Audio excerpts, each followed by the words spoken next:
Υπάρχει πλάνο. Ποιο είναι το πλάνο, Κανέλο μου? Δεν υπάρχει πλάνο.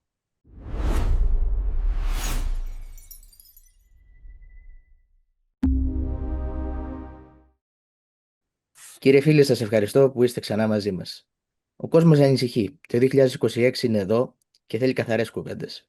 Θα προσπαθήσουμε σήμερα να βάλουμε μια τάξη στο χάος, από τον Τραμπ και τη νέα παγκόσμια τάξη, μέχρι την Ελλάδα, την άμυνα και την ψυχή του έθνους. Να ξεκινήσουμε λοιπόν από το πάνω ράφι, από τη ΣΥΠΑ και το δόγμα Τραμπ. Σας ευχαριστώ που ήρθατε πάλι στην εκπομπή. Ευχαριστώ πάρα πολύ, Κανέλο μου. Να είσαι καλά. Καλή χρονιά να ευχηθώ. Φυσικά σε όλες τις φίλες και τους φίλους. Προφανώς το ιντερνετικό σου site, το ιντερνετικό σου κανάλι το βλέπει από όλο τον κόσμο, αλλά επέτρεψέ μου, μια και βρίσκεσαι στην Αυστραλία, να ευχηθώ σε όλους τους συμπατριώτες μας, σε όλους τους Έλληνες και τις Ελληνίδες, Κύπριους φυσικά και Κυπρέες, της Αυστραλίας, της Νέας Ζηλανδίας, ό,τι καλύτερο για τη νέα χρονιά.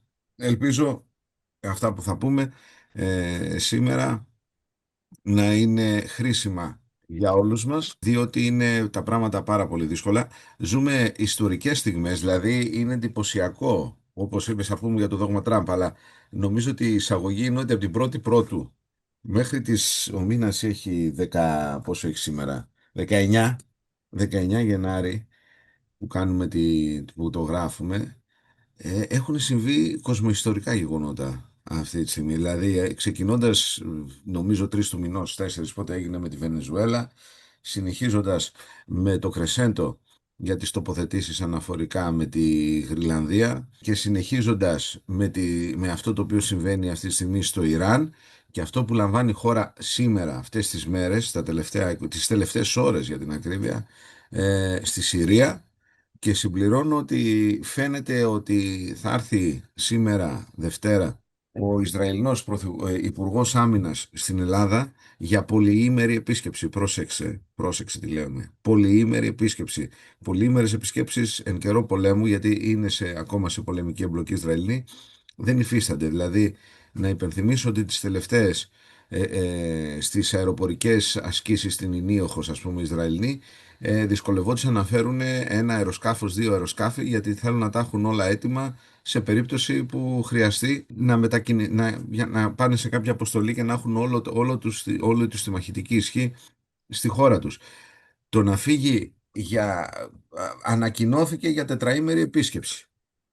Τώρα το τετραήμερη επίσκεψη θα επισκεφθεί την Ακρόπολη, την Κρήτη, την Κνωσό, θα πάει στο Λευκό Πύργο και τα λοιπά. Τετραήμερη επίσκεψη στην Ελλάδα πας για να δεις τα αξιοθέατα, εκτός και αν πας να κάνεις μια πάρα πολύ σημαντική δουλειά. Λοιπόν, άρα νομίζω ότι θα τα πούμε όλα αυτά. Ας ξεκινήσει, δηλαδή θέλω να πω ότι σε 15 μέρες, σε 20 μέρες έχουν αλλάξει τα δεδομένα. Έχουν αλλάξει τα δεδομένα όχι προς μια κατεύθυνση στην οποία δεν μπορούμε κάποιος να εκτιμήσει ότι θα συνέβαινε, έτσι τουλάχιστον όχι εμείς, αλλά όντως τα πράγματα είναι in motion που λέμε. Κινούνται, έχει σμικρινθεί ο γεωπολιτικός χρόνος, σε 20 μέρες έχουν συμβεί πράγματα που μπορούσαν να συμβούν σε 1 χρόνο, σε κάθε περίπτωση σε 2 χρόνια. Να ξεκινήσουμε από το δόγμα Τραμπ, κλείνοντας και εμένα έτσι την εισαγωγική μου τοποθέτηση. Να ξεκινήσουμε από το δόγμα Τραμπ, το οποίο πλέον έχει γίνει της μοδός να το ονομάζουν οι Αμερικάνοι και το ονομάσανε δόγμα Don Roe. Λοιπόν, δηλαδή πηγαίνει από τον Ντόναλτ και τον Μονρόε. Υπενθυμίζω ότι ο James Monroe ήταν πρόεδρος των Ηνωμένων Πολιτειών. Για τις φίλες και τους φίλους ήταν στο πρώτο μισό, μέχρι το 1825, στο πρώτο μισό της Επανάστασής μας κατά των Οθωμανών, ο οποίος είχε κάνει και δηλώσεις και κινήσεις αναφορικά με την Επανάσταση. Λοιπόν, ο Μονρόε, πέραν της εμπλοκής του σε διάφορα διεθνή ζητήματα, όπως ήταν η Ελληνική Επανάσταση τότε, είχε αναπτύξει και το δόγμα του, το οποίο έλεγε ότι δεν υπάρχει περίπτωση, οι Ηνωμένες Πολιτείες δεν θα δεχτούν χώρα του παλαιού κόσμου, γιατί ξέρετε, από τότε που φτιάχτηκαν οι Ηνωμένες Πολιτείες θεωρούσαν την Ευρώπη παλαιό κόσμο και το δικό τους κόσμο νέο κόσμο. Έτσι, Ναι. δηλαδή αυτοί που λέμε founding fathers, ας πούμε, των Ηνωμένων Πολιτειών, άμα δεις και το σύνταγμά τους και την πολιτική τους φιλοσοφία κτλ., τη βασίζουν στην αρχαία ελληνική κατά βάση πολιτική σκέψη και φιλοσοφική τοποθέτηση. Πάρα πολλοί παρομοιάζανε την Αμερική ως τη Νέα Ατλαντίδα, ως τη Νέα Αθήνα κτλ. Δηλαδή θεωρούσαν ότι θα ανακαινιστεί ο κόσμος, να το πούμε έτσι. λοιπόν μέσω των Ηνωμένων Πολιτειών. Οπότε ο Μονρόε και μέσα στη φιλοσοφική τοποθέτηση των πρώτων ετών της ανεξαρτησίας των Ηνωμένων Πολιτειών, αλλά και με μια γεωστρατηγική σκέψη, είπε ότι οι Ηνωμένες Πολιτείες επί της ουσίας δεν θα δεχτούν κανέναν ξένο επικυρίαρχο απικιακή δύναμη στην Αμερικανική Ήπειρο. Αυτό λοιπόν επί της ουσίας ο Τραμπ το επαναφέρει με όλη της τη σημασία. Στο κείμενο λοιπόν του Νοεμβρίου του 2025, το οποίο έχει να κάνει με την στρατηγική εθνικής ασφαλείας των ΗΠΑ, έτσι όπως εκδόθηκε και δημοσιοποιήθηκε, στις 33 του σελίδες, αν δεν κάνω λάθος, 33 σελίδες είναι. Και στην αρχή κιόλα, εκεί που μιλάει το τι θα κάνουν, το πρώτο πράγμα που μιλάει για το δυτικό ημισφαίριο. Και όταν μιλάει για το δυτικό ημισφαίριο, λοιπόν, μιλάει από τον Αρκτικό μέχρι την Ανταρκτική. Δεν μιλάει δηλαδή από τα σύνορα με τον Καναδά μέχρι το Ρίο Γκράντε με το Μεξικό. Μιλάει για ολόκληρο το δυτικό ημισφαίριο, όλη να το πούμε έτσι τη φέτα του πλανήτη, από το Βόρειο Πόλο μέχρι το Νότιο Πόλο. Άρα λοιπόν αυτό θεωρεί ο Τραμπ ότι θα είναι η αποκλειστική σφαίρα επιρροής, θα είναι ο ζωτικός χώρος, άμα μπορούμε να το πούμε έτσι, των Ηνωμένων Πολιτειών. Πώς οι Ρώσοι έχουν αυτό που ονομάζουν εγγύς εξωτερικό, που το θεωρούν το ζωτικό τους χώρο, ο οποίος είναι επί της ουσίας ο πρώην Σοβιετικός χώρος, πλην των Βαλτικών χωρών, τις οποίες αποδέχτηκαν από πολύ νωρίς ότι θα πάνε σε μια άλλη, θα κινηθούν προς μια άλλη γεωπολιτισμική, γεωστρατηγική, μάλλον γεωστρατηγική κατεύθυνση, δηλαδή την Ευρωατλαντική. Όλα τα άλλα όμως οι Ρώσοι το θεωρούν εγγύς εξωτερικό. Αυτή είναι η δικιά τους, έτσι όπως το θεωρούν, σφαίρα επιρροής. Λέει λοιπόν ο Τραμπ πολύ απλά ότι θα έχω τη σφαίρα μου επιρροής στο δυτικό ημισφαίριο, θα το ελέγχω απολύτως στο τι ακριβώς θα συμβαίνει, θα υποστηρίζω κυβερνήσεις οι οποίες είναι συμβατές με τις απόψεις της Ουάσιγκτον σε πάρα πολλά θέματα, από ταυτοτικά, πολιτικά, πολιτισμικά και σε γενικές γραμμές ό,τι πιστεύει και πρεσβεύει η Ουάσιγκτον αυτή την εποχή. Και από εκεί και ύστερα όλο το βάρος θα πέσει προς τον Ινδοειρηνικό. Ο Ινδοειρηνικός λοιπόν είναι μια έκφραση η οποία είναι σχετικά σύγχρονη, η περιοχή του Ινδοειρηνικού, δηλαδή η ενοποίηση του Ινδικού με τον Ειρηνικό σε γεωπολιτικό γεωστρατηγικό πλαίσιο. Για ποιο λόγο συμβαίνει αυτό? Διότι θέλουν να δημιουργηθεί μια γραμμή άμυνας, η οποία δεν είναι μία, είναι πολλαπλή γραμμή άμυνας, απέναντι στην επέκταση την αεροναυτική κατά βάση σε στρατιωτικό επίπεδο της Κίνας και βέβαια να χτυπηθεί σε γεωοικονομικό επίπεδο, έτσι ώστε να δημιουργηθούν καλύτεροι όροι για την αμερικανική οικονομία.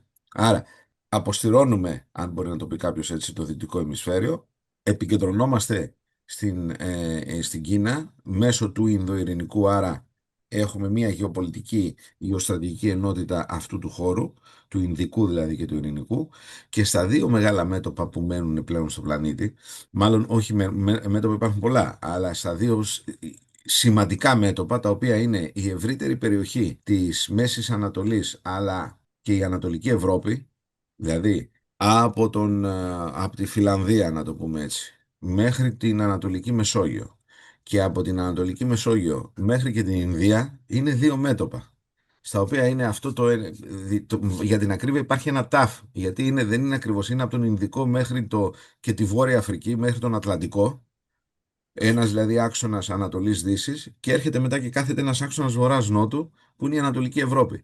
Σε αυτό το τάφ είναι δύο μεγάλα μέτωπα, να το πούμε έτσι. Λοιπόν, αυτά τα δύο μέτωπα θα φτιαχτούν έτσι, θέλουν όλα αυτά, έτσι, για να είμαστε ξεκάθαροι τι λένε οι Αμερικανοί τώρα, τι θα γίνει, τι δεν θα γίνει κτλ. Είναι άλλο παπά Ευαγγέλιο. Λέμε τι προσπαθούν να κάνουν οι Αμερικανοί. Σε αυτά λοιπόν τα δύο μέτωπα θα φτιαχτούν συστήματα ασφαλείας, μια νέα αρχιτεκτονική ασφαλείας, κυρίως με χώρες οι οποίες είναι συμβατές με τα συμφέροντα των ΗΠΑ και θέλουν να λάβουν, και μπορούν φυσικά, και θέλουν να έχουν ένα κομβικό ρόλο. Θα φτιαχτούν δηλαδή τοπικές συμμαχίες, και οι Ηνωμένες Πολιτείες, εάν και εφόσον χρειάζεται σε αυτά τα μέτωπα να επέμβουν, θα επέμβουν εξ αποστάσεως.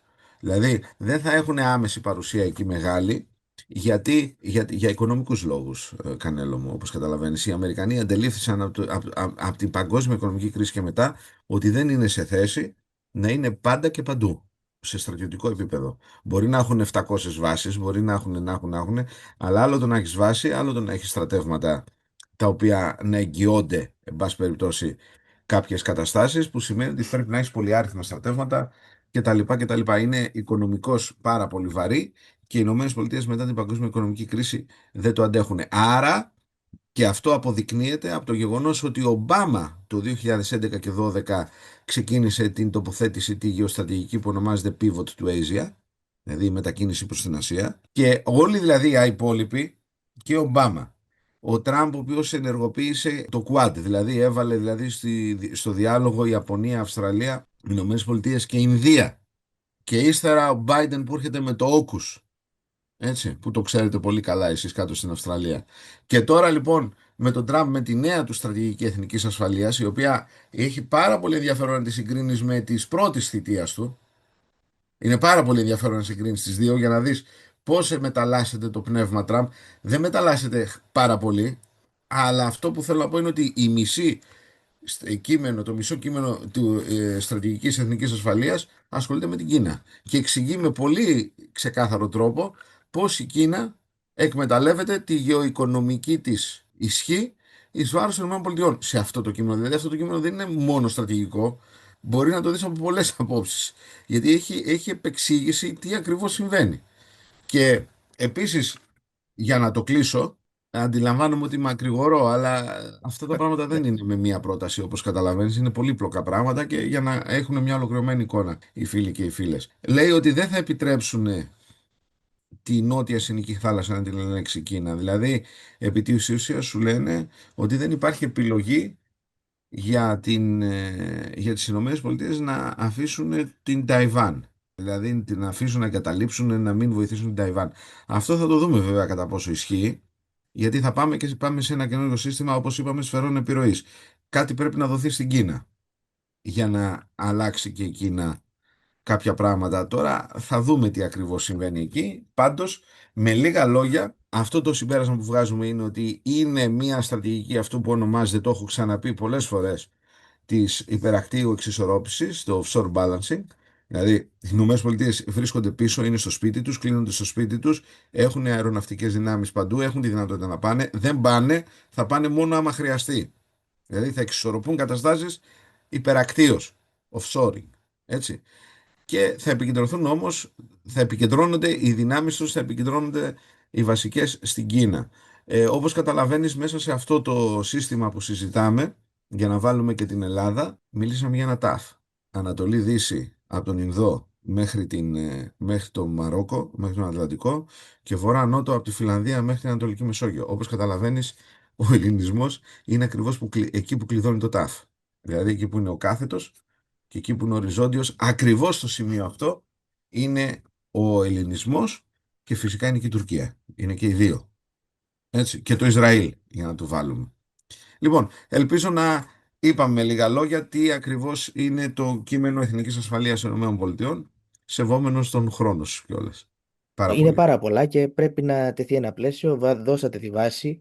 Απλώς βλέπω ότι ο Τραμπ βιάζεται τόσο πολύ. Ίσως είναι και τα midterms Μμμ. τα οποία είναι το Νοέμβριο. Λοιπόν, Και υπάρχει σχέδιο του Τραμπ γιατί βλέπουν ότι τα κάνει κάπως και νομίζουν οι άνθρωποι ότι τα κάνει αλλοπρόσαλα.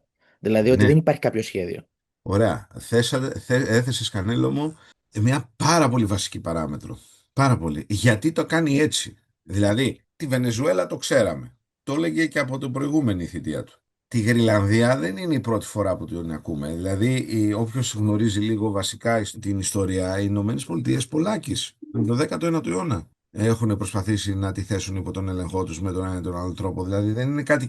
Δεν κομίζει γλάφκα στα Αθήνα, να το πω έτσι, ο Τραμπ με αυτό που λέει. Ο τρόπος που πάει να το κάνει είναι το εντυπωσιακό. Τι συμβαίνει κατά την άποψή μου? Ο χρόνος. Ο χρόνος. Έτσι έλεγε λοιπόν ο Τολστόι στο «Πόλεμος και Ειρήνη». Έλεγε, έχω δύο, λέει, έλεγε ο στρατηγός, έτσι, ο Ρώσος, ο Κουτούζοφ, όταν ο Ναπολέον εισέβαλε, και έλεγε ότι ο μεγάλος μου σύμμαχος είναι η υπομονή και ο χρόνος, έλεγε ο Ρώσος. Δηλαδή πήγαινε πίσω, πήγαινε μπροστά ο Ναπολέον, μπήκε στη Μόσχα, μετά να δούμε, μπήκατε να δούμε πώς θα φύγετε, ήταν η κατάσταση. Λοιπόν, τον έβιωσε ο χειμώνας. Ο χρόνος, υπομονή και χρόνος. Λοιπόν, δεν έχει υπομονή και δεν έχει χρόνο ο κύριος Τραμπ αυτή τη στιγμή. Και το κυρίως δεν είναι υπομονή. Υπομονή φαντάζομαι είναι ένας επιχειρηματίας επιτυχημένος. Υπομονή κάνει, έχει την έννοια της υπομονής για να κάνει μια δουλειά. Χρόνο όμως δεν έχει στην προκειμένη περίπτωση. Νούμερο ένα παράμετρος είναι ακριβώς αυτή που είπες. Έχει τα midterm elections. Τα midterm elections με αυτά και αυτά είναι σε 9 μήνες από τώρα, τον Νοέμβριο του 26. Που σημαίνει λοιπόν ότι αν πρέπει να παράξει έργο, πρέπει να παρουσιάσει έργο, πρέπει να δείξει ότι αυτά που λέει τα κάνει. Ξεκίνησε καλά για τους Αμερικανούς και βάζω το καλά υπό ποια έννοια στο εξωτερικό, δηλαδή προσπαθεί να τα βρει και βρήκε σημείο επαφής με τον Πούτιν, νούμερο ένα. Υπάρχει σημείο επαφής με τον Πούτιν, αυτό είναι σίγουρο. Λοιπόν, κάποιου τύπου, εν πάση περιπτώσει, η διαπραγμάτευση. Νούμερο δύο, έκανε αυτό που έκανε με τον Μαδούρο, το οποίο είναι εντυπωσιακότατο και χρήζει επιχειρησιακής ανάλυσης του τι έγινε, πώς βοηθήθηκε από μέσα, γιατί προφανώς υπήρξε και βοήθεια από μέσα. Και τι δυνατότητες έχουν οι δυνάμεις ειδικών επιχειρήσεων τον είπα για να κάνουν κάτι τέτοιο. Και το νούμερο 3 ήταν το νούμερο 2 για την ακρίβεια ήταν το πόλεμος των 12 ημερών στο Ιράν. Έτσι. Άρα λοιπόν έχει αποκαταστήσει την εικόνα των αμερικανικών ενόπλων δυνάμεων και της σκληρής ισχύως στο εξωτερικό μετά από την κατάσταση παρακμής την οποία είδαμε με προεξάρχουσα επί Biden να πέφτουν οι Αφγανοί από τα C-17 Globemasters ενώ εγκαταλείπανε το αεροδρόμιο της Καμπούλα, ας πούμε. Αυτό που δεν έχει λοιπόν αυτή τη στιγμή είναι ο χρόνος, γιατί πρέπει να πει, να κάνει κάποια πράγματα ώστε να αλλάξει το σύστημα και να μπορέσει να το πουλήσει και στους Αμερικανούς, έτσι, να δείξει στους Αμερικανούς ότι κάνει κάτι και στο εξωτερικό με βάση αυτά που έλεγε. Και, και για τη Γάζα, να το ξέχασα και τη Γάζα, να πούμε, ό,τι και να είναι, έστω και αν είναι διάλειμμα, που θεωρώ ότι είναι διάλειμμα, εν πάση περιπτώσει σταμάτησε μια σφαγή και σταμάτησε μια κατάσταση η οποία ήταν πάρα πολύ δύσκολη, έτσι, και σε ανθρωπιστικό επίπεδο. Από εκεί και ύστερα όμως, τα βασικά δεν έχουν λυθεί ακόμα. Δηλαδή, στη Γάζα η Μέση Ανατολή συνδέεται άμεσα με αυτά που συμβαίνουν από προχθές στη Συρία, οι εξελίξεις, οι οποίες είναι δραματικές και θα δούμε, την τελευταία φορά που είχαμε μιλήσει, είχαμε πει ότι το μέλλον θα παιχτεί, άμα θυμάσαι, θα παίξει το βιντεάκι, στη Συρία και στο Ιράν. Αυτές είναι οι δύο περιοχές. Λοιπόν, εκεί συμβαίνει αυτή τη στιγμή. Φαίνεται ότι πάμε σε δεύτερο, όχι φαίνεται, θα πάμε σε δεύτερο γύρο στο Ιράν και θα δούμε τι θα γίνει ακριβώς στη Συρία αυτή τη στιγμή, διότι όλα είναι στην κόψη του ξεραφιού. Άρα λοιπόν, ένα είναι αυτά. Νούμερο δύο είναι ότι δεν προλαβαίνει δεν έχει την πολυτέλεια να αφήσει τους Κινέζους να συνεχίσουν όπως κάνουν μέχρι τώρα τις δουλειές τους, για τον πολύ απλό λόγο ότι δεν, από ένα σημείο και ύστερα το κόστος που θα πληρώσουν οι ΗΠΑ για να αλλάξουν τους όρους λειτουργίας του παγκοσμίου συστήματος προς όφελός τους και της παγκοσμιοποίησης προς όφελός τους θα είναι τεράστιο, ή αν όχι θα είναι μια αναστρέψιμη κατάσταση. Δηλαδή ο Τραμπ αντιλαμβάνεται ότι πρώτον κύριον έχει ένα χρονικό πλαίσιο πολύ μικρό, γιατί για να γίνουν τόσο ραγδαίες και μεγάλες αλλαγές στο διεθνές σύστημα που πήρε 30 χρόνια για να γίνουν, να ξεκίνουν, να το πω έτσι, ή να αλλάξουν μέσα σε 2-3 χρόνια, και ειδικά μέσα στον πρώτο 1,5 χρόνο πριν τα midterm elections, για να μπορεί να το δείξει και ο Τραμπ να έχει και την εκλογική, ας πούμε, να πάρει το εκλογικό του αντίδωρο με αυτά που κάνει, είναι πάρα πολύ δύσκολο. Το κυριότερο βέβαια είναι αυτό, Κανέλο μου, αν αφήσει το mid elections, τα οποία σε τελική ανάλυση υπάρχει και η έννοια να σκεφτεί ότι ο Τραμπ θεωρητικά δεν έχει, όχι θεωρητικά, εκ του συντάγματος τον είπα δεν έχει δικαίωμα για επόμενη τετραετία. Άρα λοιπόν θεωρητικά δεν θα τον ενδιέφερε ιδιαιτέρως. Βέβαια, ενδιαφέρει πάρα πολύ το Ρεπουμπλικανικό Κόμμα, ενδιαφέρει τον Μάρκο Ρούμπιο, ενδιαφέρει τον Τζέι Ντι Βάνς, προφανέστατα, έτσι, οι οποίοι βλέπουν τον εαυτό τους. Σίγουρα ένα δίδυμο Βάνς Ρούμπιο, Ρούμπιο Βάνς θα ήταν εντυπωσιακό και πολύ δύσκολα αντιμετωπίσιμο από τους δημοκρατικούς αυτή τη στιγμή, λαμβανομένου δε και υπόψη ότι ο Ρούμπιο έχει γίνει και ένα είδος υπερυπουργού. Έτσι, είναι δηλαδή υπουργό εξωτερικών, είναι σύμβουλος εθνικής ασφαλείας, εκτελεί χρέη συμβούλου εθνικής ασφαλείας και μάλλον είναι και ο μέγας ανθίπατος στη Λατινική Αμερική, όπως φαίνεται, όπως έχει υποθεί. Άρα λοιπόν η ισχύς και του Ρούμπιο, ο Βάνς έχει πάει λίγο πίσω.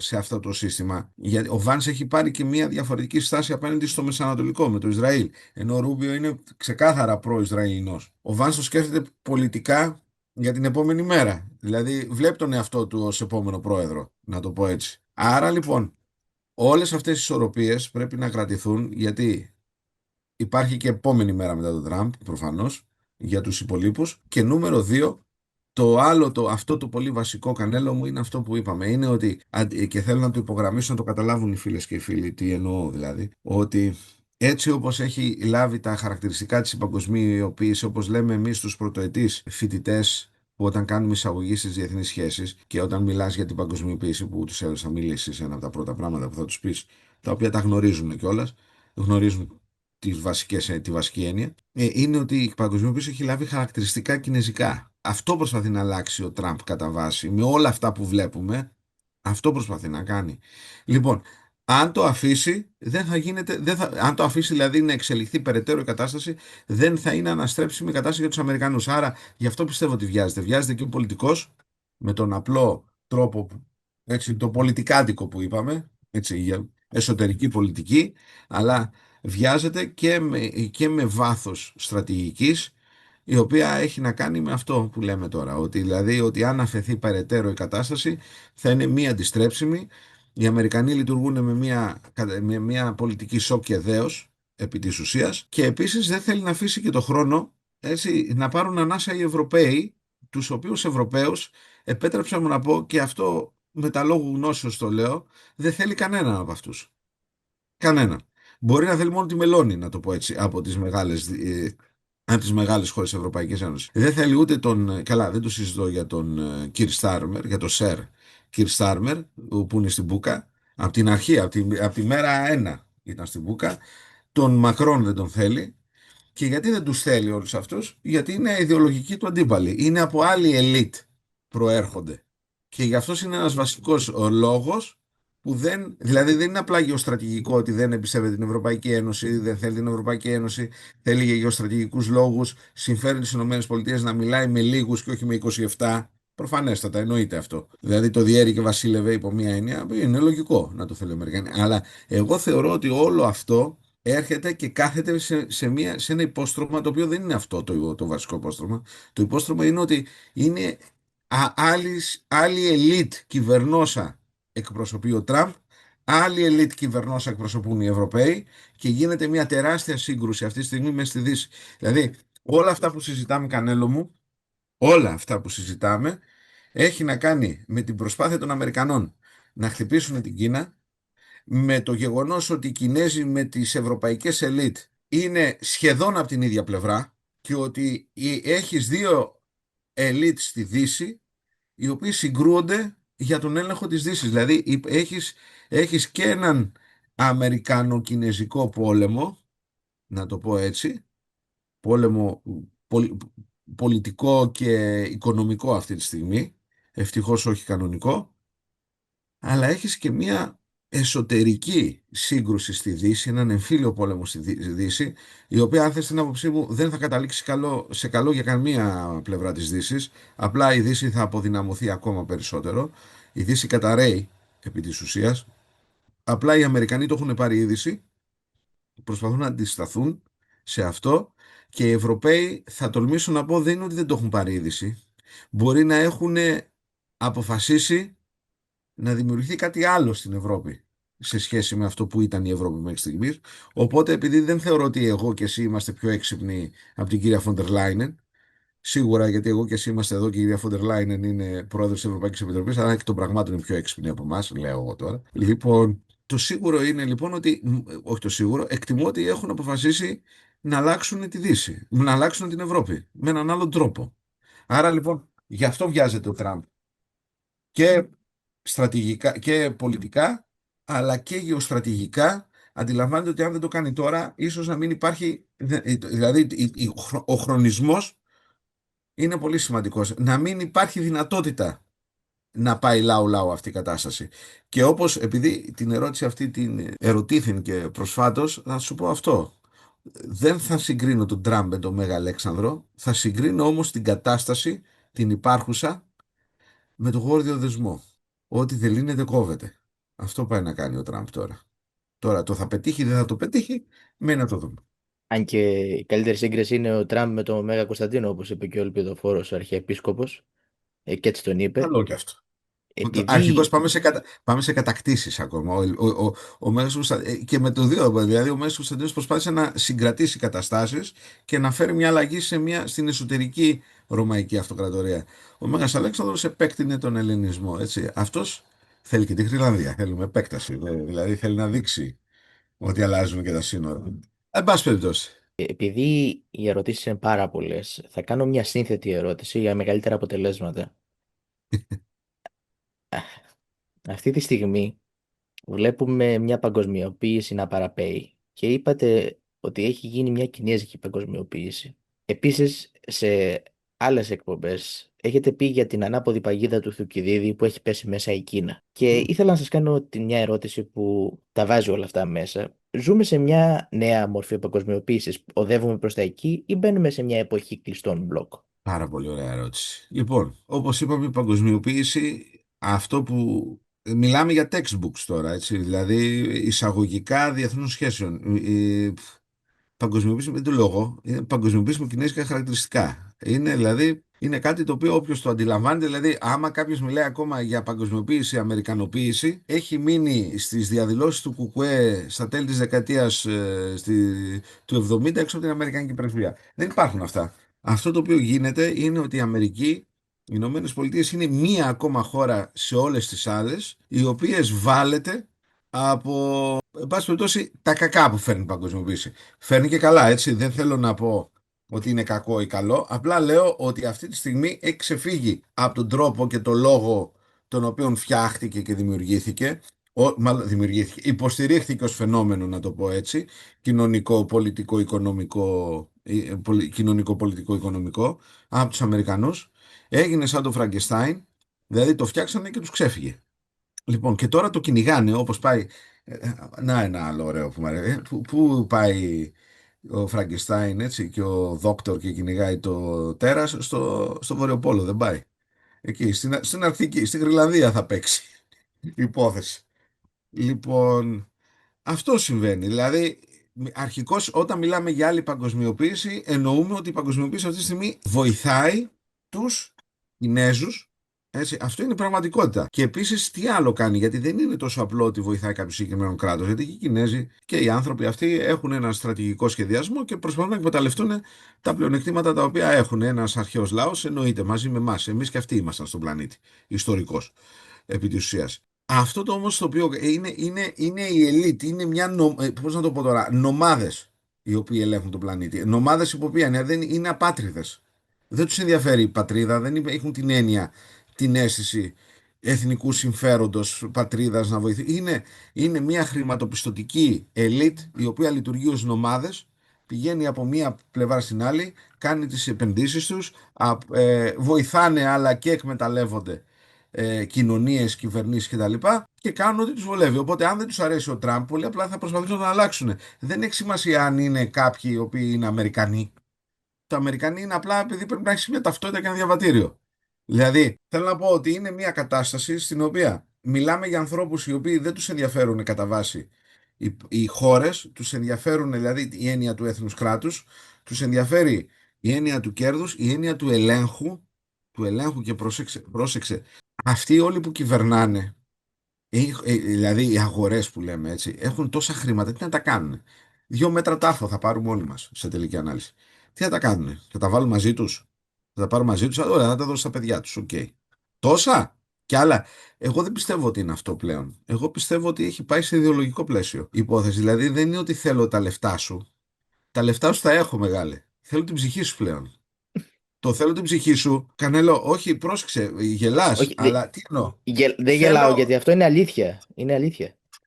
θέλω δηλαδή να με χειροκροτείς. Όχι θέλω την ψυχή σου να στην πάρω, να στην πετάξω στην κόλαση. Δεν εννοώ αυτό, αλλά εννοώ ότι θέλω να μου λες και ευχαριστώ για αυτό που σου κάνω. Θέλω να σε ελέγχω πλήρως.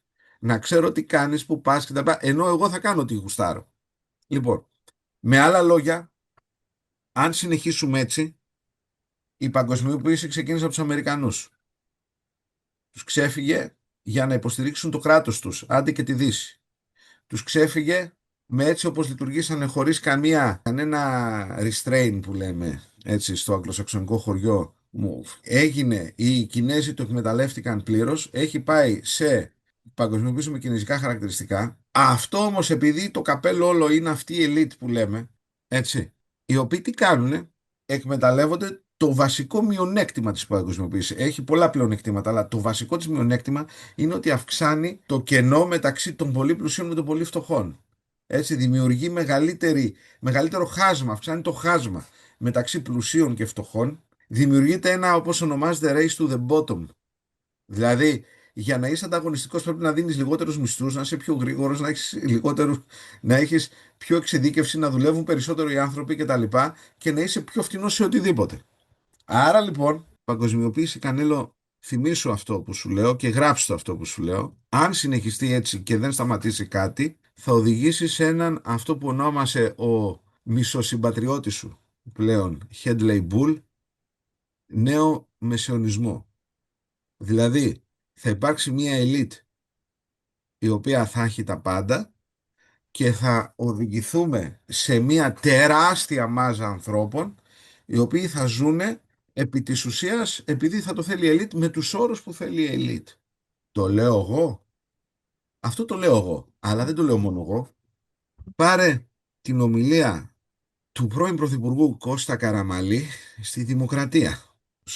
Στο κείμενο που έγινε για την εφημερίδα Δημοκρατία που μίλησε ο κύριος Καραμαλής με τον κύριο Βενιζέλο. Για να διαβάσουν οι φίλες και οι φίλοι ή να ακούσουν τι είπε ο κύριος Καραμαλής, ο οποίος μίλησε ακριβώς επί της ουσίας για αυτό το λόγο, αυτό το ζήτημα, ότι οδηγούμαστε σε καταστάσεις επί της ουσίας. Άμα δείτε την αποστροφή, αυτό που λέει, αυτό εννοεί. Ότι η παγκοσμιοποίηση, αν συνεχίσει όπως είναι, θα οδηγήσει την κατάσταση σε ένα νεομεσαιωνισμό, όπου οι άνθρωποι θα είναι πολύ δύσκολο να ταξιδέψουν λόγω κόστους, θα τρώνε ακρίδες και τέτοια. Εντάξει, κάποιες κουλτούρες έχουν να φάνε έντομα και τα λοιπά. Κάποιες άλλες δεν τρώνε έντομα όμως, έχουν φύγει. Τώρα όμως θα μας τα πασάρουν. Θα σου κάνουν τέτοιες ιστορίες, ξέρεις, αυτό τώρα όλη η ιστορία που γίνεται είναι για περισσότερο έλεγχο. Είναι ξεκάθαρο αυτό. Δηλαδή δεν λέω κάτι περίεργο, ούτε λέω κάτι τι να πω συνωμοσιολογικό. Μα εκεί είναι η κατάσταση. Και θα δημιουργηθεί μια ελίτ υπερπλούσιων και θα είναι μια μάζα τεράστια δισεκατομμυρίων ανθρώπων που θα είναι πάρα πολύ φτωχοί. Μάλλον δεν θα είναι φτωχοί, θα έχει να το πω καλύτερα για να είμαι ακριβής, θα έχει αποδυναμωθεί η μεσαία τάξη. Αυτό το οποίο γίνεται με την παγκοσμιοποίηση είναι η πλήρης αποδυνάμωση της μεσαίας τάξης στη Δύση.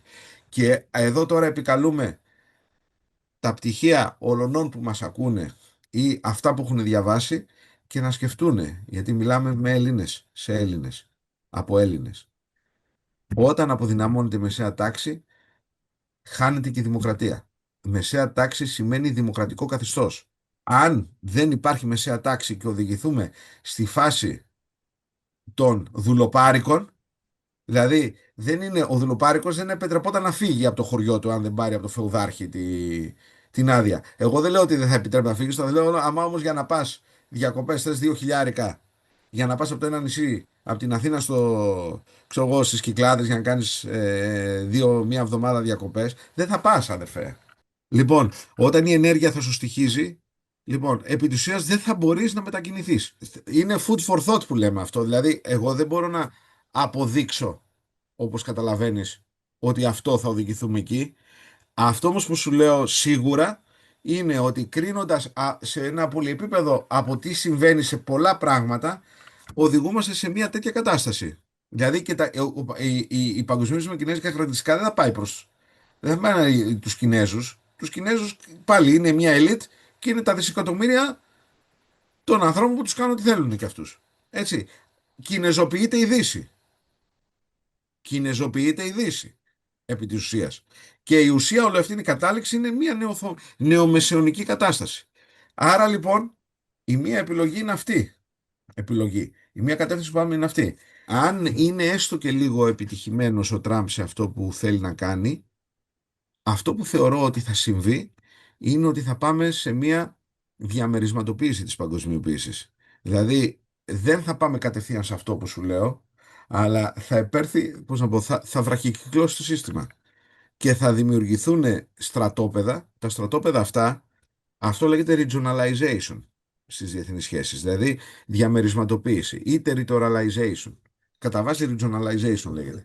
Δηλαδή θα δημιουργηθούν στρατόπεδα τύπου Ευρωπαϊκής Ένωσης. Βέβαια και σε αυτά τα στρατόπεδα, όπως καταλαβαίνεις, λόγω της τεχνολογίας, το κάθε στρατόπεδο θέλει να ελέγχει τους δικούς του. Έτσι. Οπότε, αλλά δεν θα πάμε, νομίζω, σε αυτή την κατάσταση σε πλανητικό επίπεδο. Θα δημιουργηθούν στρατόπεδα, θα δημιουργηθούν κέντρα εξουσίας και θα γίνει λίγο πιο πολύπλοκη η κατάσταση, οπότε θα καθυστερήσει όλη αυτή η ιστορία, αν όχι θα αναστραφεί. Εκεί βρισκόμαστε. Είμαστε αυτή τη στιγμή στο μετέχμιο του να δούμε αν θα συνεχίσει ως έχει η κατάσταση ή θα επισέλθουν παράγοντες και καταστάσεις που είτε θα την καθυστερήσουν είτε θα την γυρίσουν. Το σίγουρο όμως είναι ότι οι ΗΠΑ αυτή τη στιγμή γυρνάνε σε μια κατάσταση διαμερισματοποίησης, ξεκάθαρα, δηλαδή 19ος αιώνα σφαίρες επιρροής και, Κανέλο μου, αυτάρκειας, προσπάθειας να δημιουργηθεί μια αυτάρκεια στον κόσμο εν αντιθέσει με τους άφρονες των Βρυξελών, οι οποίοι, πρόσεξε τώρα, υπογράψανε με τη Μερκοσούρ. Οκ, υπόγραψε με τη Μερκοσούρ. Πρόσεξε τώρα να δεις επίπεδο σκέψης. Υπέγραψε με τη Μερκοσούρ. Πάρα πολύ ωραία. Η Μερκοσούρ είναι οι χώρες της Λατινικής Αμερικής, της Νοτιού Αμερικής. Πάρα πολύ ωραία. Άρα λοιπόν, επί της ουσίας, θα φέρνεις εδώ πέρα με όλα αυτά τα οποία έχουν υποθεί, δεν θέλω να τα επαναλάβω, τα καλά και τα κακά της Μερκοσούρ. Εγώ δεν θα το πάω εκεί. Εκεί θα το πάνε οι αγρότες και εμείς όταν θα αρχίσει να μας διανύζει πείνα. Εκεί θα το συζητήσουμε διαφορετικά. Θα το δούμε. Το πάω στο άλλο όμως, το οποίο δεν το έχει πει κάποιος. Αν λοιπόν μέσα σε αυτό το πλαίσιο της Γρυλανδίας που στείλαμε 15 στρατιώτες Γερμανούς και 15 ξέρω εγώ Γάλλους και θα στείλουμε και 2 αεροπλάνα, είναι εντυπωσιακό. Ας πούμε οι Δανείοι πώς θα κάνουν πολεμική επιχείρηση με τα F-35 εναντίον των Αμερικανών? Γιατί ξέρεις, αυτά πρέπει να στείλουν σε αμερικανική εταιρεία στο Τέξας τα σχέδια πτήσης τους και τέτοια. Υπάρχουν διάφορα κολπάκια. Δηλαδή, θα στείλουν οι Δανείοι για να λειτουργήσουν τα F-35 τις κινήσεις τους στην αμερικανική εταιρεία και θα τους πει πάμε στη Γρυλανδία και οι Αμερικανοί θα τους πούνε Welcome to Greenland. Λοιπόν, εν πάση περιπτώσει, αφήνω αυτό που είναι λίγο έτσι εύθυμο. Η ερώτηση μου είναι η εξής. Αν εκτραχυνθεί η κατάσταση μεταξύ Ευρώπης και Ηνωμένων Πολιτειών, η οποία πλέον παίζει. Αν και βλέπω πιθανότητα αλλαγή καθεστώτων στην Ευρώπη και όχι. Αλλά, εν πάση περιπτώσει. Και αν λοιπόν ο Τραμπ αποφασίσει ότι μέσα στο δόγμα των ΡΟΕ εξαναγκάσει τις λατινοαμερικανικές χώρες να μην κάνουν εξαγωγές τροφίμων στην Ευρώπη, γιατί οι λατινοαμερικανικές χώρες είναι στο δόγμα των ΡΟΕ, η Μερκοσούρ, τι ακριβώς θα συμβεί στην Ευρώπη όταν θα έχουμε καταστρέψει την παραγωγή μας? Τι ακριβώς θα φάμε? Φωτοβολταϊκά, βαμβάκι, τι Θα θα αρχίσουμε τη φάμε? φωτοσύνθεση. Θα αρχίσουμε τη φωτοσύνθεση, ακρίδες ίσως. Αυτό Λοιπόν, ίσως είναι και μια λύση. Έχει πρωτεΐνη ναι, και δεν έχει καθόλου έτσι, είναι μια λίπος. λύση. Είναι μια λύση. Θα κάνουμε, άρα θα γίνουμε fit. Λοιπόν, για σκέψου λοιπόν, πόσο είναι πολύπλοκο, αλλά νομίζω ότι σου απάντησα και σε αυτό, έτσι, έδωσα Όχι, μια.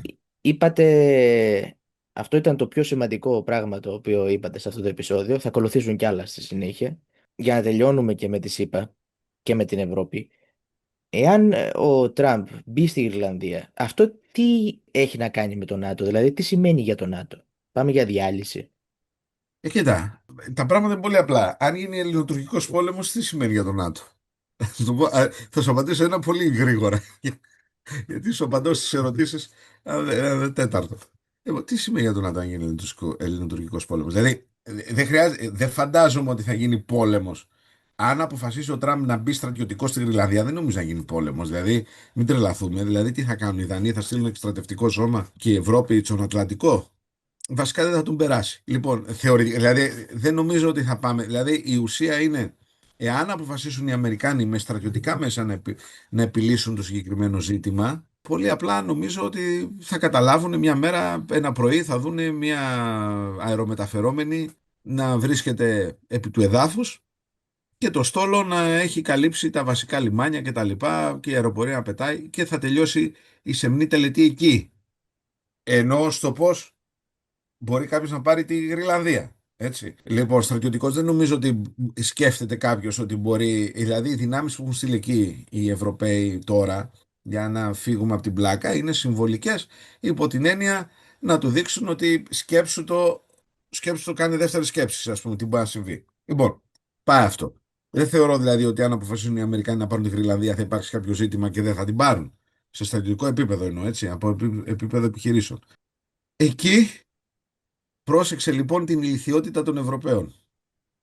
Έχουν πέσει στην παγίδα Biden. Ο Biden έκανε εχθρούς στους Κινέζους και τους Ρώσους ταυτοχρόνως και οι Ευρωπαίοι με αυτά που κάνουν, έτσι όπως λειτουργούν, πάνε να κάνουν ταυτοχρόνως τους Ρώσους και τους Αμερικανούς. Και το πρόβλημα είναι ότι δεν θα έρθουν οι Κινέζοι να τους δώσουν. Γιατί δεν μπορούν.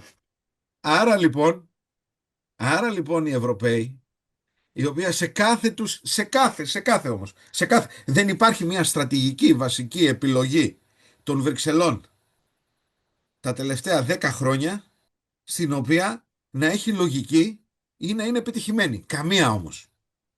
Καμία. Η τελευταία επιτυχημένη διαπραγμάτευση που κάνανε οι Ευρωπαίοι ήταν με το Σόιμπλε και τον Τσίπρα, που πιέσανε την ελληνική κυβέρνηση να κάνει αυτά τα οποία έκανε.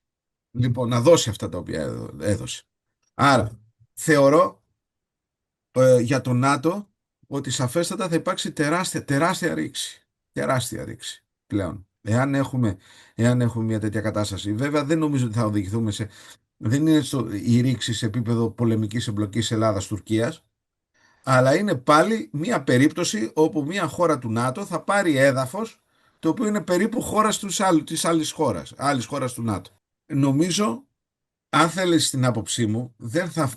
Προφήτες δεν είμαστε. Λέω τώρα εκτίμηση κάνω, έτσι, μια εκτίμηση. Με βάση τη λογική και τα δεδομένα. Δεν με πήρε τηλέφωνο ο Τραμπ να μου πει.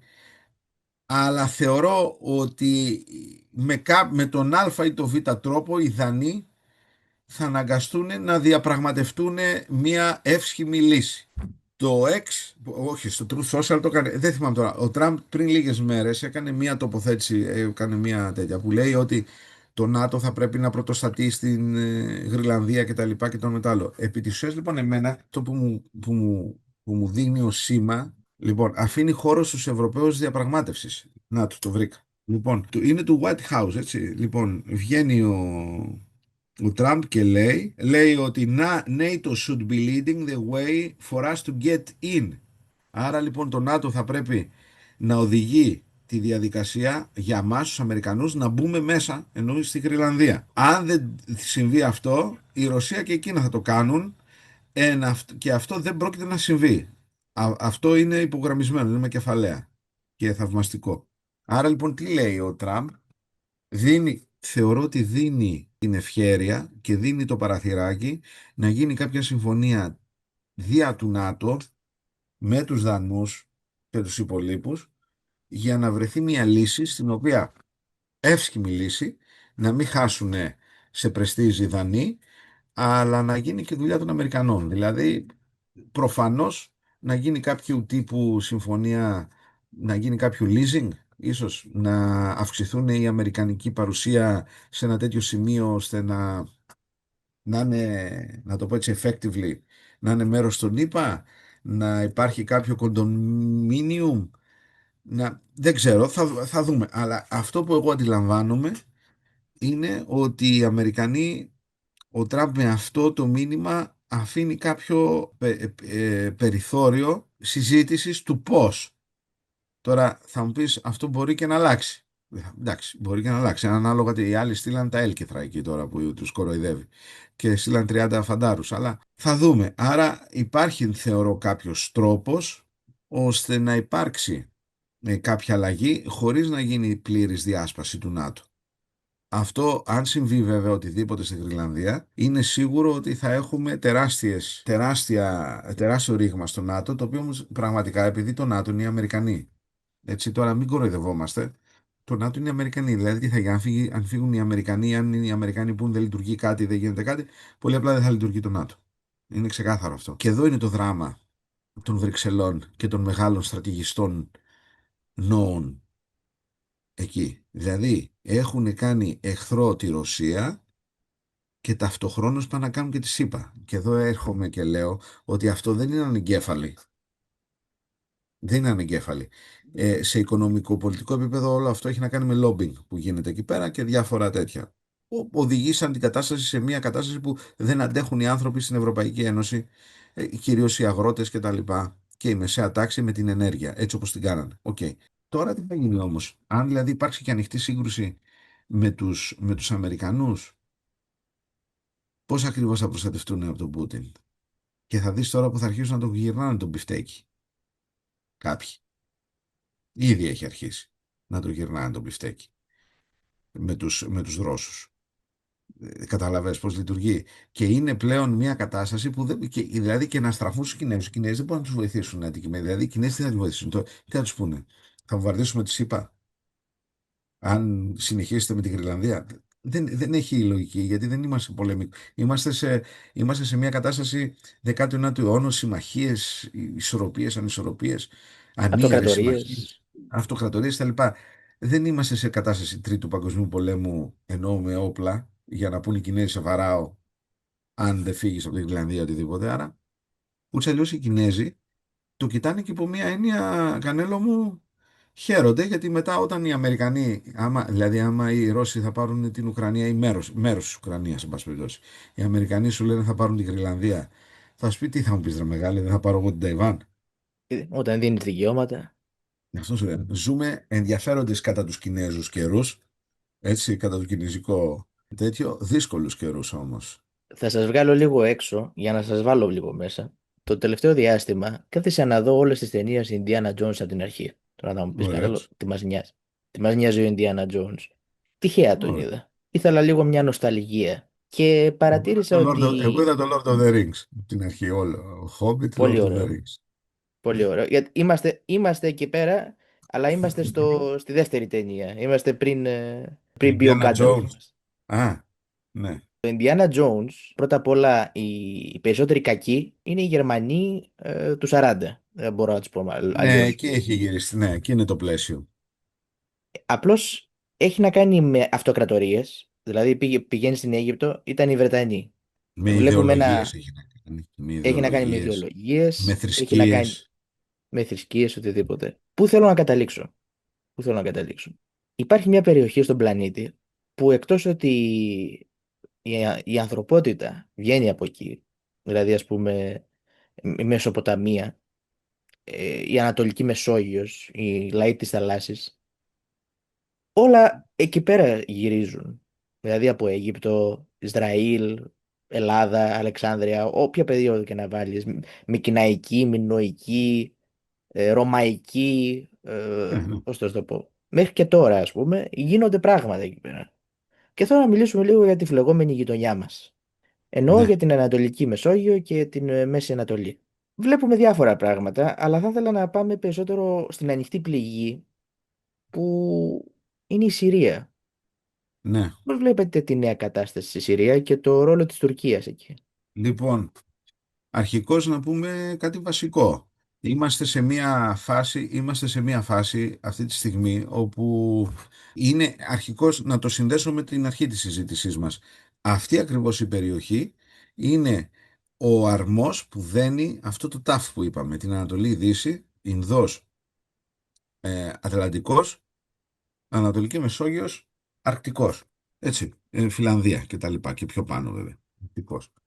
Άρα λοιπόν, εκ των πραγμάτων γεωπολιτικός, γεωστρατηγικός, είναι περιοχή η οποία ο έλεγχός της και το τι θα γίνει στην περιοχή θα είναι game changer για αλλαγή παιχνίου υποδείγματος για το τι θα συμβεί στον πλανήτη. Ξεκάθαρα. Αυτή η περιοχή τη χάνει όπως είπες, που προφανώς δεν τη χάνει γιατί λόγω της γεωγραφίας της είναι είτε η μήτρα πολιτισμών οι οποίοι έχουν εξαπλωθεί σε αυτό που ονομάζει ο Μακίντερ παγκόσμια νήσος, δηλαδή Ευρασία και Αφρική λόγω της θέσης τους, είναι η χώρα, είναι η περιοχή όπου έρχονται διάφοροι πολιτισμοί και λαοί και συγκλίνουν, ακριβώς επειδή είναι το κέντρο αυτό που ονομάζουμε παγκόσμια νήσος. Εμείς που ασχολούμαστε με τη γεωπολιτική, η Ευρασία και η Αφρική. Άρα λοιπόν εξηγείται. Τώρα, από εκεί και ύστερα, εμείς τη χάνει να είμαστε εμείς ο λαός μας, ο οποίος ήρθε, όχι ήρθε, ήταν εδώ πέρα και μεγαλούργησε τα τελευταία, πάρτε όπως θέλει ο καθής να το σκέφτεται αυτό. 3.000 χρόνια, 4.000 χρόνια, 5.000 χρόνια. Αν πάμε στις τοποθετήσεις έτσι ότι η μυθολογία είναι περίπου ιστορία και κάπως πάμε και πολύ πιο πίσω όπως καταλαβαίνουμε. Έτσι. Εν πάση περιπτώσει, τι να πούμε από όλα αυτά τώρα, ας πούμε για τη Συρία, γιατί στη Συρία συμβαίνει τα τελευταία 24 ώρα κάτι το οποίο είναι δραματικό κατά την άποψή μου. Δηλαδή είμαστε προ-εξελίξεων. Βάζω στοίχημα ότι η επόμενη συζήτηση που θα κάνουμε, όταν θα την κάνουμε, αν μου κάνει την τιμή, θα έχουμε να συζητήσουμε πάρα πολλά για το συγκεκριμένο θέμα. Δηλαδή είμαστε προ-εξελίξεων αυτή τη στιγμή, δραματικών. Δηλαδή, αυτή τη στιγμή για όσους δεν έχουν πάρει είδηση το τι συμβαίνει τα τελευταία 2 μέρες επί της ουσίας, 3, είναι ότι οι Κούρδοι, ή μάλλον το καθεστώς Σάρα, τα τζιχάντια, έχουν καταλάβει όλη την περιοχή δυτικώς του Εφράτη, δηλαδή γιατί οι Κούρδοι στην περιοχή, όπως είπαμε, όπως έχουμε πει, ανατολικός του Εφράτη είναι το κέντρο βάρους τους. Έτσι, είναι η περιοχή την οποία ελέγχει ο SDF. Είχαν όμως, όταν έπεσε ο Άσαντ, μέσα σε αυτή την αναμπομπούλα είχαν μεταφερθεί σε κάποιο σημείο και στα δυτικά του Εφράτη της περιοχής για να καλύψουν τον Εφράτη, που ο Εφράτης έχει σημαντικές γέφυρες, έχει φράγματα, έτσι, και επίσης εκατέρωθεν έχει πετρελαιοπηγές. Δεν είναι Ιράκ η Συρία, αλλά έχει. Τις τελευταίες 2-3 μέρες έχει επέλθει μια προσπάθεια των τζιχαντιστικών δυνάμεων, έτσι, του Αλσάρα, αυτό που λέμε Συριακό στρατό, σε πάση περιπτώσει τώρα, και έχουν καταλάβει τις περιοχές δυτικά του Εφράτη, κατελήφθησαν οι περιοχές δυτικά του Εφράτη στις περιοχές εκεί, και ανακοινώθηκε χθες από την ανώτατη ηγεσία των Κούρδων ότι κενώνεται η Ράκα, η οποία, υπενθυμίζω, η Ράκα ήταν η πρωτεύουσα του Ισλαμικού κράτους όσο υπήρχε το Ισλαμικό κράτος, η οποία απελευθερώθηκε από τους Κούρδους, και από την περιοχή της Deir ez-Zor, η οποία είναι μια περιοχή η οποία είναι, να το πω έτσι, στο κέντρο του χώρου των Κούρδων που ελέγχουν, ανατολικά του Εφράτη, η οποία έχει πετρελαιοπηγές. Αυτό τι σημαίνει? Αυτό σημαίνει ότι πλέον έχουν οι δυνάμεις των τζιχαντιστών διαβεί τον Εφράτη, έχουν πάει ανατολικώς, έχει καταληφθεί ή πρόκειται τώρα, δεν ξέρω, σε real time, γιατί και εγώ τώρα πριν ξεκινήσουμε κοίταζα λίγο για να δω τις εξελίξεις σε σχέση με χθες το βράδυ. Γιατί χθες έγινε όλη αυτή η ιστορία, τουλάχιστον βγήκε στα media, έτσι. Λοιπόν, μιλάμε για στρατηγική ήττα των Κούρδων αυτή τη στιγμή, εάν και εφόσον εξελιχθεί έτσι η κατάσταση. Η ηγεσία τους έχει βγει και έχει πει ότι πλέον ελπίζουν στους Ισραηλινούς. Θα πούμε κάτι πάρα πολύ σημαντικό για να καταλάβουμε βέβαια τη σύνθεση, το έχουμε ξαναπεί, αλλά να καταλάβουμε τι εστί SDF. SDF είναι οι δυνάμεις οι οποίες κατά βάση αποτελούνται από Κούρδους και πάρα πολλοί μαχητές και αξιωματικοί είναι του ΠΚΚ. Επίσης, πρέπει να το πούμε αυτό. Αλλά η SDF δεν είναι μόνο Κούρδοι. Ήτανε μια συμμαχία με πολλές αραβικές φυλές εκεί που κυκλοφορούσαν της περιοχής της Ανατολικής και Κεντρικής Συρίας. Εκεί λοιπόν φαίνεται το μεγάλο τους μειονέκτημα και αχίλιος πτέρνα τους ήταν αυτή. Διότι από πέρσι όπου άλλαξε το καθεστώς, υπάρχουν επαφές των τζιχαντιστών με αυτές τις φυλές, και το τελευταίο χρονικό διάστημα, δηλαδή, να το πω έτσι, στασίασαν, πώς να το πω, δηλαδή άλλαξαν στρατόπεδο. Άρα λοιπόν, αυτό το οποίο κάνουν οι Κούρδοι αυτή τη στιγμή είναι αναδιπλώνονται και υποχωρούν προς την περιοχή που είναι αυτοί ελέγχανε. Δηλαδή όλη η Ανατολική Συρία που την ελέγχανε ανατολικός του Εφράτη γινότανε με τη βοήθεια των αραβικών φυλών που ήταν εντεταγμένοι στον οργανισμό το συγκεκριμένο. Τώρα λοιπόν φαίνεται, λένε ότι μετακινούνται προς τη Χάσακα, αν το λέω σωστά, η οποία είναι η βόρειο-ανατολική πλευρά της Συρίας, όπου ήταν εκεί είναι που είναι, να το πω έτσι, που μένουν οι Κούρδοι, αν εξαιρέσει ότι μένανε βέβαια και στην περιοχή του Αφρίν, που είναι στη Δυτική Συρία, την οποία τη διαλύσανε οι Τούρκοι το 2017, 18, 19, εκεί δεν θυμάμαι τώρα την ακριβή ημερομηνία από ό,τι είχε γίνει στο Αφρίν. Λοιπόν, ταυτοχρόνως με αυτό, από προχθές, τις τελευταίες 2-3 μέρες, ο Τζολάνι έχει βγει και έχει αναφέρει πως τα κουρδικά γίνονται επίσημη γλώσσα του κράτους, η γιορτή του Νευρός γίνεται αργία, δηλαδή η αλλαγή νέος χρόνος για τους Κούρδους γίνεται η επίσημη αργία του κράτους. Ο καθένας μπορεί να μιλάει τη γλώσσα του, δηλαδή φάνηκε εδώ και 3-4 μέρες τι πήγαινε να γίνει. Δηλαδή, σου πετάει το καρότο αυτό. Προφανώς έχει γίνει και σε συνεννόηση με τους Αμερικάνους κτλ. Γιατί δεν μπορούν να το τέτοιο, αλλά μετά σου ξεκινάει η επίθεση. Λοιπόν, τώρα λοιπόν το μεγάλο ερώτημα, τώρα σου έκανα λίγο δημοσιογραφική ανάλυση, όχι δημοσιογραφική, μια ανάλυση του τι περίπου έχει γίνει αυτή τη στιγμή. Επαναλαμβάνω, δεν είμαι δημοσιογράφος, ούτε με πήρε κάποιο τηλέφωνο, με βάση αυτό το οποίο έχει βγει μέχρι στιγμής. Δηλαδή, μπορεί σε μία μέρα να έχει αλλάξει αυτό. Έτσι. Μέχρι στιγμής αυτό συμβαίνει όμως. Το ερώτημα που τίθεται λοιπόν είναι τι μέλη γενέστε. Εάν οι δυνάμεις του Τζολάνη επί της ουσίας καταλάβουν την περιοχή, την ελέγξουν, τους τριμώξουν τους Κούρδους την βορειοανατολική πλευρά και τους ξεδοντιάσουν με τον τρόπο που συζητάμε τώρα, τότε θα πάμε στην πρώτη περίπτωση που έχουμε συζητήσει για τη Συρία, όπου όντως ο Ερντογάν θα είναι ο κατακτητής της Δαμασκού. Σε αυτή την περίπτωση μιλάμε για τεράστια στρατηγική ήττα των Κούρδων, τεράστια στρατηγική ήττα των Ισραηλινών, και για άλλη μια φορά θα επιβεβαιώνεται ότι οι μεγάλες δυνάμεις δεν έχουν κανενός είδους, δεν θα πω αξιοπιστία, αλλά θα πω ότι δεν πρέπει να τις εμπιστεύεται κανένας. Δηλαδή θα έχουν προδώσει τους Κούρδους, γιατί οι Κούρδοι είναι αυτοί που βοήθησαν στην ήττα, καθοριστικό στην ήττα του ISIS, και τώρα λοιπόν επιτρέπουν σε αυτόν τον άθλιο τζιχαντιστή αποκεφαλιστή να καταλάβει πάλι εδάφη της Συρίας, της Ανατολικής Συρίας, όπου οι Κούρδοι είχαν υπό την έλεγχό τους και την επίβλεψή τους 9.000, 10.000 τζιχαντιστές, 9.000. Τώρα κάπου διάβασα ότι απελευθερώθηκαν 2.000 τζιχαντιστές. Δηλαδή αυτούς θα τους κάνει ο Τζολάνι τώρα, αν όντως είναι αλήθεια αυτό. Τι θα τους κάνει? Θα τους βάλει στο payroll εκεί και στην Τουρκία και θα μας τους φέρει πεσκέσει ο άλλος, ο Σουλτάνος. Αυτό θα γίνει. Ή θα τους έχει εκεί τζιγαντούρς πάλι. Λοιπόν, αυτή είναι η μία κατάσταση. Η άλλη κατάσταση, γιατί θεωρώ ότι το tweet που έκανε, το X που έβγαλε ο Λίνζι Γκράχαμ προχθές, να μην πειραχτούν οι Κούρδοι και να think wisely που λέγανε, που τους λένε στους τζιχαντιστές, να μην είναι κενό γράμμα. Υπάρχει περίπτωση να μην είναι κενό γράμμα αυτό. Μπορεί να είναι κενό γράμμα. Μπορεί να μην είναι. Άρα λοιπόν μπορεί, γιατί δεν πολεμήσανε αυτή τη στιγμή. Δηλαδή, όπως βλέπεις, οι Κούρδοι είπαν ότι αποχωρούν από τη Ράκα και αποχωρούν από την Τερζόρ. Δηλαδή, δεν πολεμήσανε. Αναδιπλώθηκαν προς τα πίσω.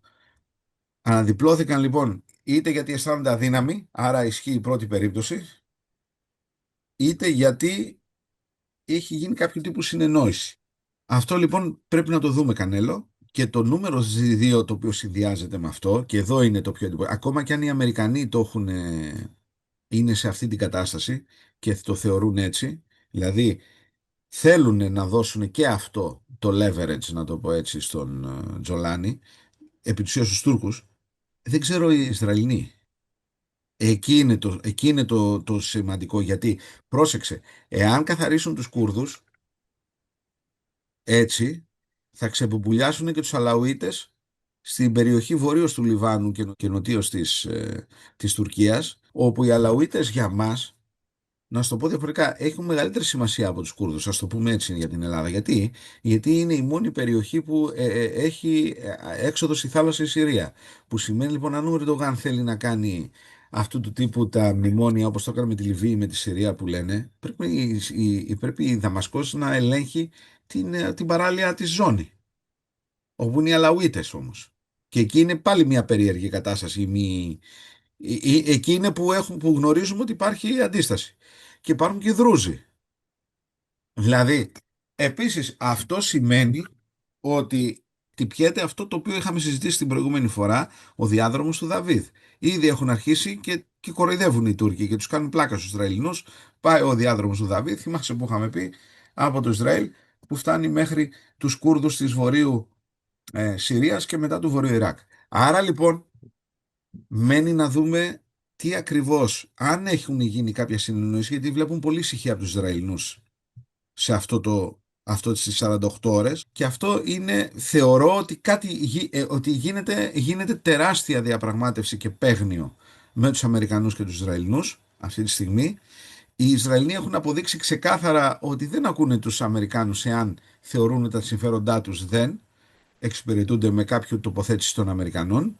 Και επίσης το πιο ενδεικτικό όλης της υπόθεσης είναι η ανακοίνωση, γιατί χθες ανακοινώθηκε, άρα χθες απεφασίστη, της επίσκεψης του Ισραηλινού Υπουργού Άμυνας στην Αθήνα, η οποία, όχι αν δεν κάνω λάθος, ανακοινώθηκε ότι θα είναι 4 ημερών. 4 ημερών. Δηλαδή, εδώ τώρα συζητάμε για κάτι το οποίο δεν έχει ανακοινωθεί τι ακριβώς συμβαίνει, δεν έχει ανακοινωθεί τι ακριβώς θα συζητήσουμε, και καλό σε τελική ανάλυση, δεν έχω καμία αμφιβολία, γιατί πλέον οδηγούμαστε σε καταστάσεις αυτές που είπες, είμαστε στο κέντρο μιας περιοχής που δημιουργεί ιστορία. Το θέμα είναι ότι η Ελλάδα, θυμάστε τι λέγαμε, θέλει δεν θέλει, θα εμπλακεί. Θα εμπλακεί δεν είναι σε πόλεμο, θα εμπλακεί στην ισορροπία, γιατί αν δεν εμπλακεί, αν δεν είναι στο τραπέζι διαπραγμάτευση, θα είναι πάνω στο τραπέζι, θα είναι ως μενού, όπως λέμε. Θα μπει στο χώρο και ήθελα να σας κάνω την ερώτηση του 1 εκατομμυρίου, διότι Ε, προσπαθώ να τα βάλω όλα μέσα, έτσι ώστε και γι' αυτό σας κάλεσα, ναι. για αυτή την ερώτηση σας κάλεσα. Όλα τα άλλα ήταν προθέρμανση. Ωραία, Ε, δηλαδή αν μου λες τώρα μιλάμε μια ώρα προθέρμανση, μην καούμε στο ζέσταμα, Κανέλο. η Ελλάδα, ο Ναι. ρόλος της Ελλάδος. Αυτή τη στιγμή βλέπουμε ότι ακόμα και άθελά μας, η Ελλάδα βρίσκεται στο μάτι του κυκλώνα. Λειτουργούν όλα τα πράγματα έτσι ώστε η Ελλάδα να παίξει ένα κομβικό ρόλο. Μπορεί να γίνει από την Ελβετία του πολιτισμού μέχρι ενεργειακός κόμβος, μέχρι game changer, μέχρι ένα ίδιο διαμεσολαβητή στη Μέση Ανατολή, δηλαδή ας πούμε αντίθετα της Τουρκίας που προσπαθεί να το παίξει αυτό το ρόλο. Ναι. Αλλά το πρόβλημα ποιο είναι με την Ελλάδα? Το πρόβλημα είναι ότι χωλένουν οι βασικοί πυλώνες ισχύως, όπως έχετε πει πολλές φορές σε Ο διάφορες πολιτικός, συνεντεύξεις σας. ο πολιτικός, κατά βάση, πυλώνας Ο ισχύω. πολιτικός, ο οικονομικός, ο πολιτιστικός, ο Εντάξει, στρατιωτικός. έχουμε θέματα, αλλά ο βασικός είναι ο πολιτικός, γιατί όλα τα άλλα φτιάχνονται αν υπάρχει ο πολιτικός που θέλει να κάνει κάτι. Παραπέρα την ερώτηση. Ποιοι είναι οι πραγματικοί σύμμαχοι της Ελλάδος και και ποιοι προσποιούνται ότι είναι σύμμαχοι? Αδερφέ Κανέλο, αν κάποιος απαντήσει αυτή την ερώτηση, όντως είναι 1 εκατομμυρίου. Ωραία ερώτηση. Πραγματική σύμμαχη της Ελλάδος. Ο Καποδίστριας είχε πει, είσαι ο Θεός με θυμόν, ουδείς καθημών. Έτσι δεν είχε πει ο Καποδίστριας? Δεν την έχω Όποιο- δει την αν- ταινία. Όχι, δεν είναι θέμα ταινία, είναι θέμα να διαβάσει. Να διαβάσει. Να διαβάζει το Καποδίστρια. Όχι, δεν το λέει στην ταινία του κυρίου Σμαράγδη. Εν πάση περιπτώσει, είχε πει ο Καποδίστριας ότι αν ο Θεός είναι μαζί μας, κανένας δεν είναι εναντίον μας. Άρα θέλω να ελπίζω ότι ο Θεός είναι μαζί μας. Γιατί αν δεν είναι μαζί μας σε αυτή την περίπτωση, με τον τρόπο που λειτουργούμε ως πυλώνες ισχύως κράτους, δεν έχουμε καμία τύχη στην περιοχή. Όπως το λέω είναι τώρα αυτό. Πολλές φορές το λέω και στους φοιτητές μου και δημοσίως το λέω. Δηλαδή, πραγματικά αποδεικνύεται ότι υπάρχει Θεός και ότι μιλάει ελληνικά. Διότι δεν μπορεί με αυτό το χάλι που έχουμε και είχαμε, μάλλον να το πω. Τώρα, κάπως, εν πάση περιπτώσει, στρώνεται σε κάποια σημεία η κατάσταση, το ότι επιβιώσαμε σε έναν κόσμο έτσι όπως λειτουργούσε. Δηλαδή, μόνο ο Θεός. Αλλά θα το αφήσω αυτό, γιατί θα μου πει τι μου λες τώρα. Αυτό Λοιπόν. είναι για άλλες εκπομπές. Ναι, είναι για άλλες εκπομπές, αλλά πραγματικά πίστεψέ με, θα χρειαστούμε όλοι προσευχές με αυτά που γίνονται και αυτά που πάνε να γίνουν, και δεν είναι μόνο για την Ελλάδα, να δεις και άλλοι που θα πηγαίνουν. Λοιπόν, εν πάση περιπτώσει, ας το πάμε στο... Δεν υπάρχουν, σύμφωνα λοιπόν με τον Πάλμερστον, Υπουργό Εξωτερικών της Μεγάλης Βρετανίας, στο δεύτερο μισό του 19ου αιώνα, έχει πει ένα πολύ σοφό, το οποίο το χρησιμοποιώ πάρα πολλές φορές και στα γραπτά μου Λέει: η Μεγάλη Βρετανία δεν έχει ούτε μόνιμους φίλους ούτε μόνιμους εχθρούς. Η Μεγάλη Βρετανία έχει μόνιμα και αιώνια συμφέροντα. Άρα, Κανέλο μου, δεν υπάρχουν σύμμαχοί μας πραγματικοί. Κανένας. Και σε κανέναν δεν είναι σύμμαχος πραγματικός.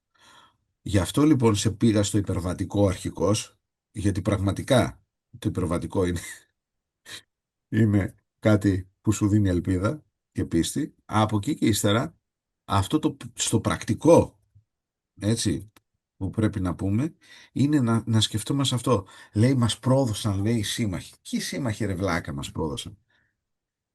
Οι σύμμαχοι είναι αλλόφιλοι, αλλόθρησκοι, άλλης κουλτούρας, οι οποίοι εξασφαλίζουν και θέλουν να εξασφαλίσουν τα συμφέροντά τους μέσω ημών ή κατά ημών.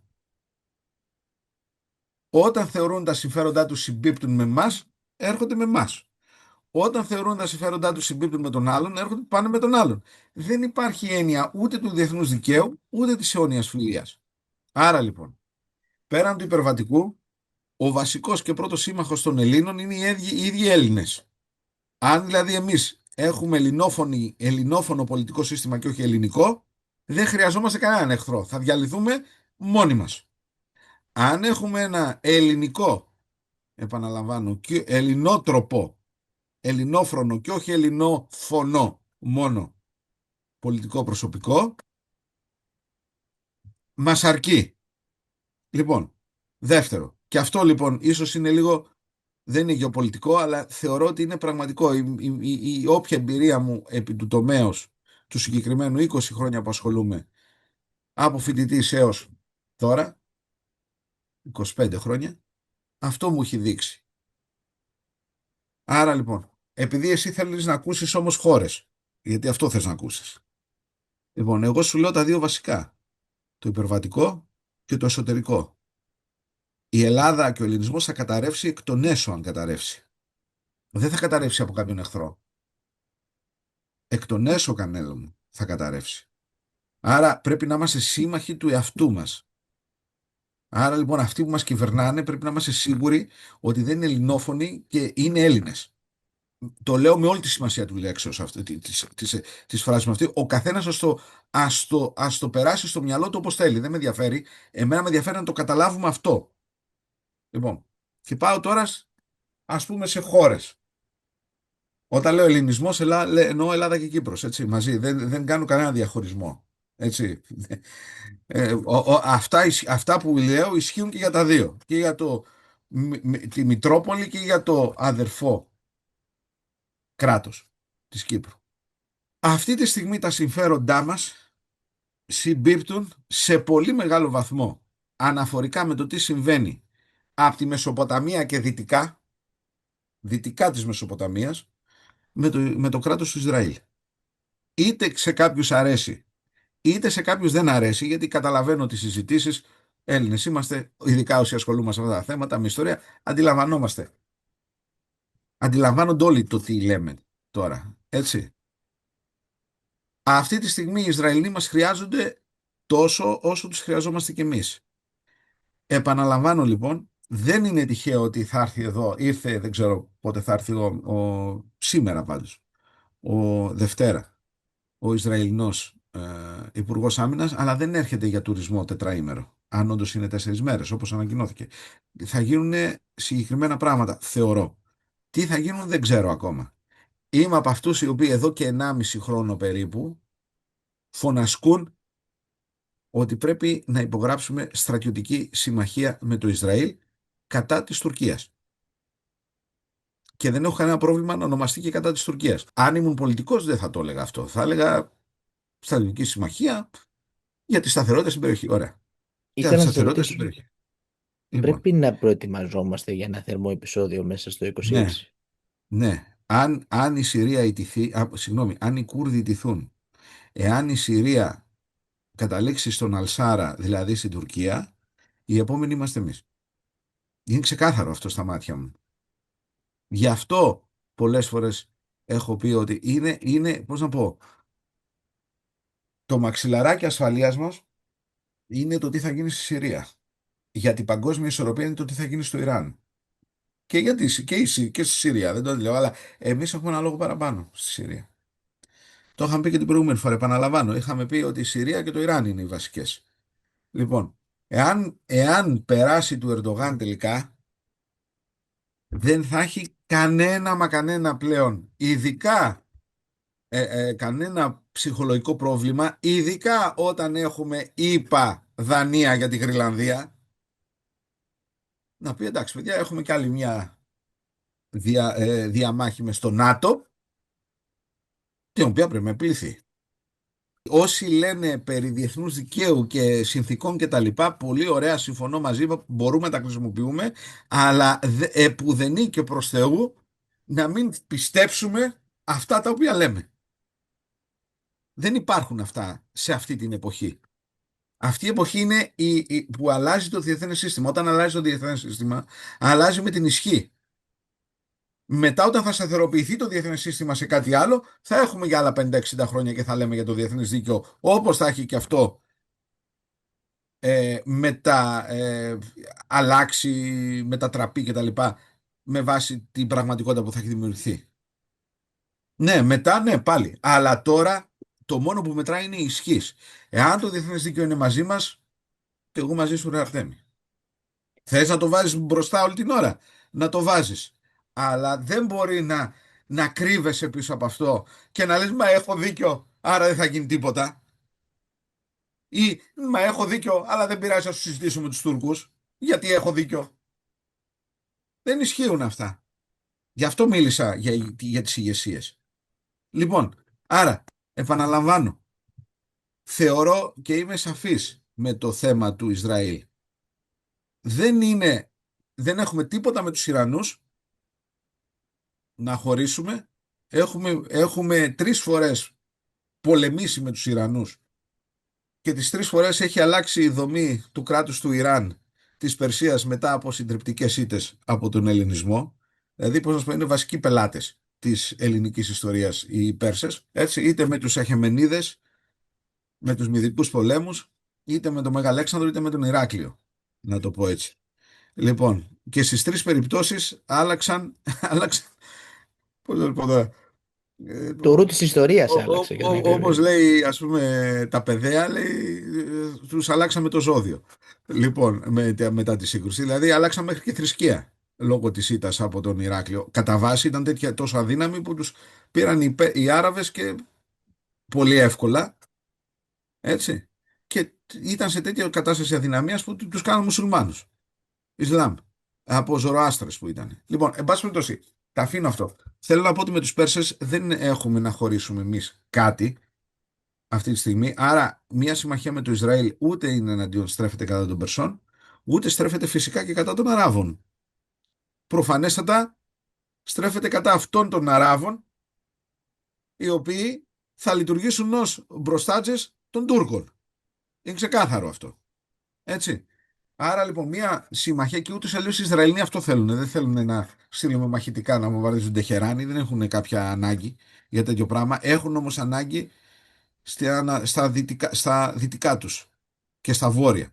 Λοιπόν, και αν γίνει αυτό το οποίο γίνεται στη Συρία αυτή τη στιγμή, οδηγηθεί προς κατάρρευση της κουρδικής οντότητας και όλης αυτής της ιστορίας που συζητάμε, θα έχουν ένα λόγο παραπάνω οι Ισραηλοί. Άρα λοιπόν, να το πω πολύ απλά. Η φυσική μας σύμμαχη με βάση την πραγματικότητα αυτή τη στιγμή που βιώνουμε στην περιοχή είναι η Ιερουσαλήμ.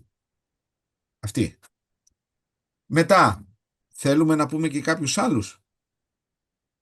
Οι Ρώσοι. Οι Ρώσοι δεν έχουν κανένα συμφέρον οι Τούρκοι να ενισχυθούν. Κανένα συμφέρον. Τους Τούρκους τους θέλουν τόσο όσο για να δημιουργείται ένα μπουμπούλα στο ΝΑΤΟ, να δημιουργούν αυτή όλη την ιστορία που έχει δημιουργηθεί και να τους έχουν και από κοντά, διότι όντως είναι ένας παράγοντας σημαντικός και επηρεάζει είτε μουσουλμάνους είτε Ισλαμιστές είτε οτιδήποτε και γεωγραφικός στην περιοχή. Όμως επουδενή τους Ρώσους δεν τους συμφέρει να δημιουργηθεί μια νέα Οθωμανική Αυτοκρατορία, διότι γνωρίζουν οι Ρώσοι ότι τελικά η Τουρκία θα στραφεί προς τη Δύση. Η άποψή μου είναι αυτή. Άποψή μου. Γιατί αυτό που θέλει να κάνει η Τουρκία δεν μπορεί να το κάνει εναντίον της Ρωσίας, με σύμμαχο τη Ρωσία, γιατί τα εδάφη τα οποία βλέπει ως σφαίρα επιρροής η Τουρκία είναι όμοια με τα εδάφη που βλέπει ως σφαίρα επιρροής η Ρωσία εν πολλής. Άρα λοιπόν, για να γίνει αυτό που θέλει ο Ερντογάν και η συναυτό, πρέπει να μειωθεί η σχέση της Ρωσίας. Άρα καταλήγω λοιπόν λογικά σκεπτόμενος ότι θα πάνε τελικά με τη Δύση, δεν θα πάνε με τη Ρωσία. Ακόμα και αν ο Ερντογάν, ας πούμε, ότι θέλει να πάει με τη Ρωσία, θα πάει μόνος του. Όπως ο Άσαντ, που πήγε και κάθισε στη Μόσχα. Λοιπόν, άρα τι θέλω να πω, η Ρωσία, αν το σκεφτούμε λογικά, και είμαι σίγουρος ότι οι Ρώσοι, επειδή είναι ακραία ρεαλιστές στην πολιτική τους, ειδικά ο Πούτιν, και το βλέπουν πώς λειτουργεί αυτή τη στιγμή στην Ουκρανία, το ξέρουν αυτό. Άρα δυνητικώς για το ζήτημα έχουμε και αυτούς ως αυτό που λέγεται last resort συμμάχους.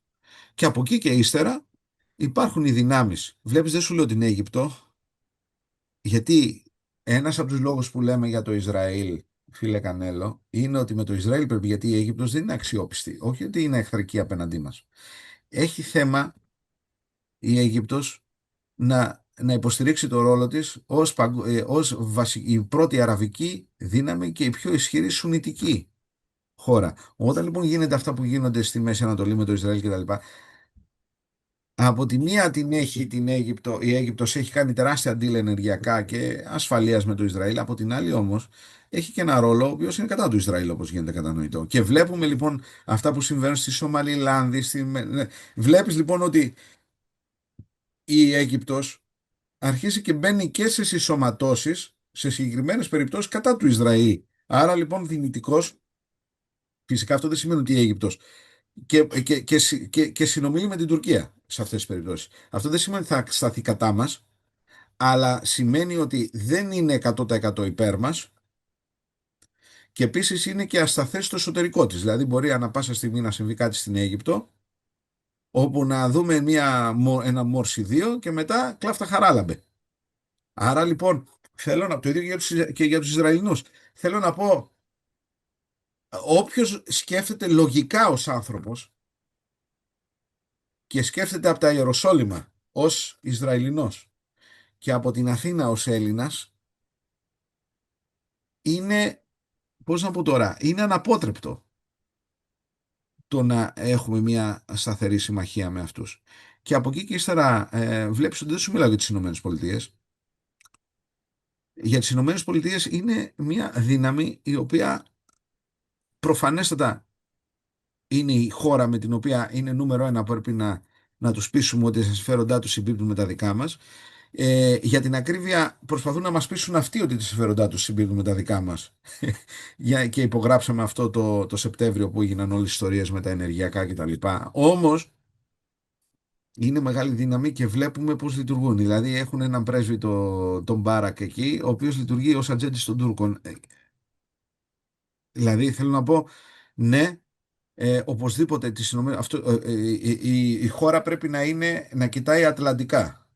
Και υπογραμμίζω το ατλαντικά και βάζω σε δευτερεύοντα τέτοιο το ευρώ.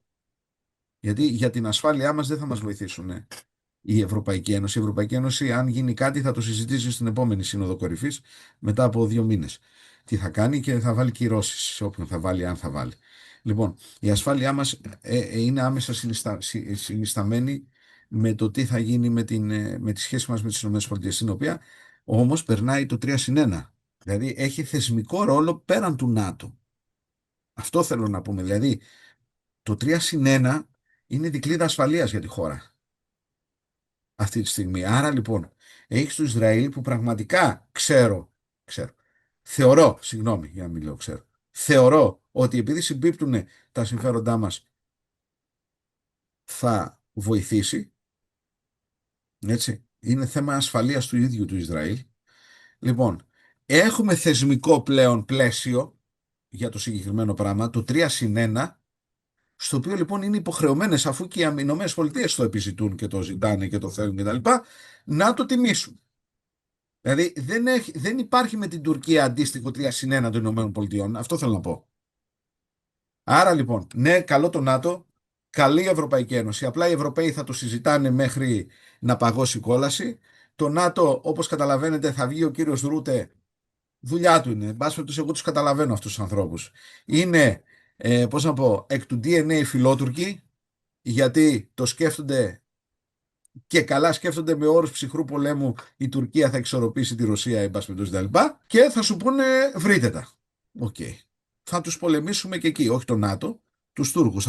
Θα χτυπήσουμε, θα υπερασπιστούμε τα συμφέροντά μας και στο ΝΑΤΟ. Όμως, στα μάτια μου το στρατιωτικό, δηλαδή για την ασφάλεια της χώρας, επί τούτου και επί του πρακτέου, είναι το 3+1 οπωσδήποτε. Με τη Ρωσία πρέπει να έχουμε καλές σχέσεις και επίσης πρέπει να αναπτύξουμε πολύ στενές σχέσεις κατά την άποψή μου με τη Σερβία, διότι η Σερβία θα μας κρατήσει θεωρητικά, θα μπορεί να εξισορροπήσει οποιαδήποτε δυνητική απειλή μπορεί να εμφανιστεί από τα βόρεια σύνορά μας όταν θα ασχολούμαστε με την Τουρκία, γιατί και οι Σέρβοι καταλαβαίνουν ότι αν πέσει η Ελλάδα θα πέσουν και αυτοί μετά. Είναι ξεκάθαρο το τι θα γίνει. Με τη Βουλγαρία υπό όρους, γιατί και αυτή αντιμετωπίζει θέμα, αλλά εν πάση περιπτώσει θεωρώ ότι γενικά η Σερβία, η Βουλγαρία και η Ρουμανία είναι χώρες με τις οποίες πρέπει να έχουμε τις καλύτερες δυνατές σχέσεις. Με τη Σερβία παραπάνω. Έτσι. Χωρίς αυτό να σημαίνει ότι θα κάνουμε εχθρούς στους Αλβανούς, έτσι. Απλά πρέπει να καλυφθούμε κι εμείς. Γιατί ρετάρουνε πολλές φορές. Ο κύριος Γράμμα τον βλέπετε, τον βλέπεις, έτσι. Ρετάρει σε πολλά θέματα. Λοιπόν, να το θέσω έτσι αυτό. Και από εκεί και ύστερα είναι το θέμα της Ευρώπης. Εντάξει, στην Ευρωπαϊκή Ένωση πρέπει να κάνεις ό,τι είναι να κάνεις. Η Γαλλία όμως είναι μια χώρα η οποία μπορεί να, δεν θα πω να στηριχτούμε, αλλά μπορούμε να το δουλέψουμε για να έχουμε κάτι περισσότερο σε δύναμη, σε ενίσχυση.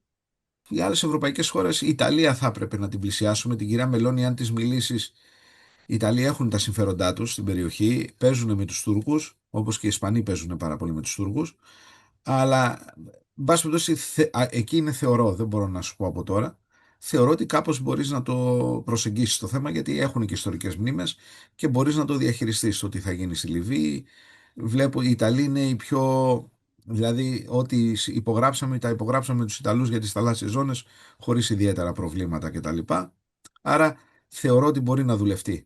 Και θα σε πάω και από την άλλη πλευρά της Ανατολικής Μεσογείου, όπου το 3+1 θεωρώ ότι πρέπει να γίνει 4+1 με την Ινδία. Πραγματικά εκεί είναι ένα χρυσορυχείο για την Ελλάδα, δηλαδή και σε θέμα εξοπλιστικού αλλά και σε θέμα βοηθείας.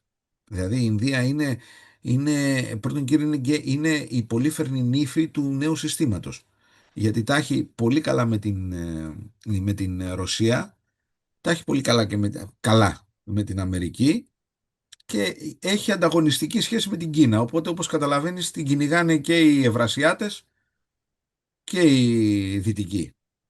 Το σίγουρο όμως είναι ότι δεν τα έχει καλά με το Πακιστάν, που το Πακιστάν λειτουργεί ως δεύτερη Τουρκία.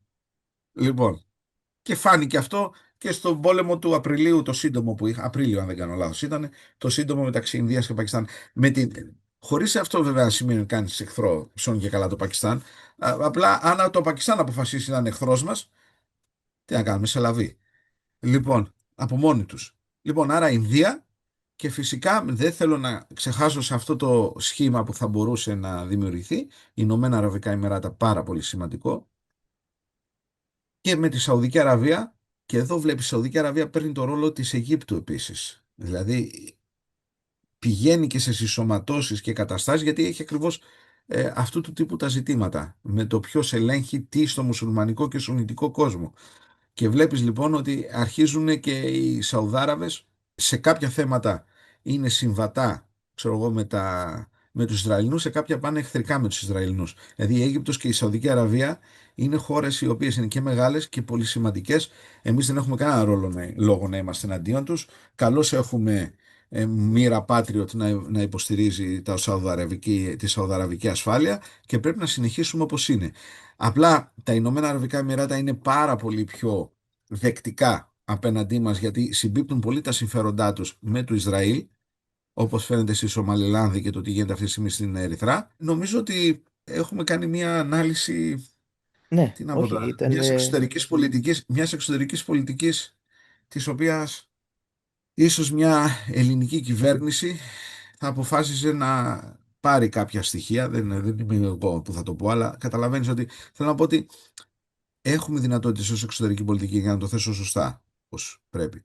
Έχουμε Σε αυτή τη δυνατότητες ως μια ζήτηση εξωτερική. δώσατε το blueprint, το τι γίνεται ακριβώς και πώς θα πάει το πράγμα. Το πώς θα πάει δεν το είπαμε, γιατί σου έδωσα δύο. Σου είπα για τη Συρία, το πού μπορεί να πάει. Θα δούμε τι θα γίνει. Δηλαδή, εγώ, αν θες τη δικιά μου τώρα την άποψη στο πού θα πάει το πράγμα εκεί, θεωρώ ότι οι Ισραηλοί θα αντιδράσουν με κάποιο τρόπο στη Συρία. Δηλαδή, δεν θα αφήσουν τους Κούρδους στη μοίρα τους. Επίσης, μου κάνει εντύπωση, θα σου πω τι μου κάνει εντύπωση στη Συρία, γιατί πάλι η Συρία, γιατί εδώ είναι τώρα το κρίσιμο αυτής της υπόθεσης. Μου κάνει εντύπωση γιατί έχουν πάρει τεράστιο πλεισμό οι Κούρδοι. Φαίνεται να μην θέλουν να το χρησιμοποιήσουν. Δηλαδή και στο Χαλέπι υποχωρήσανε από τα δύο. Δηλαδή μείνανε βέβαια κάποιοι και πολεμήσανε, αλλά αυτοί που μείναν ήταν αυτοί που δεν υπάρξαν στη διοίκηση, τη γενική των Κούρδων. Είπανε, είναι, πώς να σου πω, μείνανε. Δεν ακούσαν στη γενική, στη διοίκηση να φύγουνε.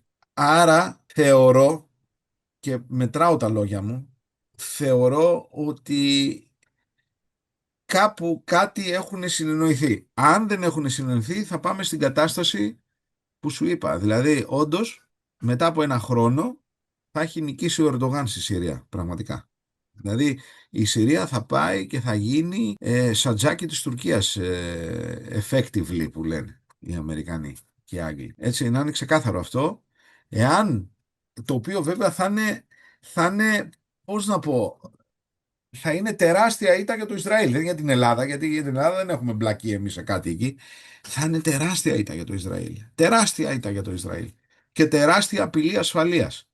Τεράστια απειλή. Δηλαδή οι Ισραηλοί θα έχουν βοηθήσει να φύγει ένα καθεστώς, ο Άσαντ, ο οποίος με τα καλά του και τα κακά του, εν πάση περιπτώσει, δεν ήταν απειλητικός προς το Ισραήλ, και θα τους έχουν φέρει τους Ισλαμιστές, αποκεφαλιστές, τρομοκράτες, οι οποίοι θα ελέγχονται από τους Τούρκους, το οποίο οι Ισραηλοί θεωρούν την Τουρκία πιο επικίνδυνη από το Ιράν.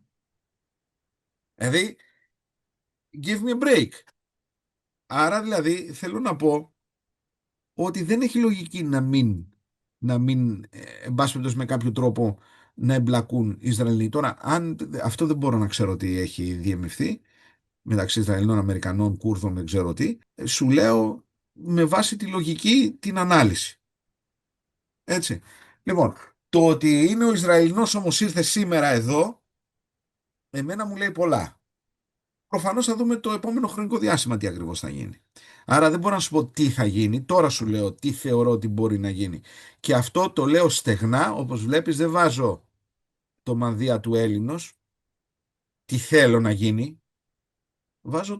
Κρατάω το μανδύα του διεθνολόγου. Σου λέω μπορεί να πάμε εκεί και να ντυθεί, πραγματικά να νικήσει η Τουρκία, όντως, μπορεί να πάμε από την άλλη. Γιατί η λογική λέει ότι το Ισραήλ θα έχει τεράστια απειλή ασφαλείας. Εάν οι Ισραηλοί εμπλακούν, θα αναγκαστούν να εμπλακούν περισσότερο και οι Τούρκοι. Και επίσης, εάν οι Τούρκοι νικήσουν εκεί και τους περάσει, η Ελλάδα είναι η επόμενη. Ήθελα να σας πω κάτι και κλείνοντας, ότι το τελευταίο διάστημα έπαιξε στον κινηματογράφο η ταινία «Καποδίστριας».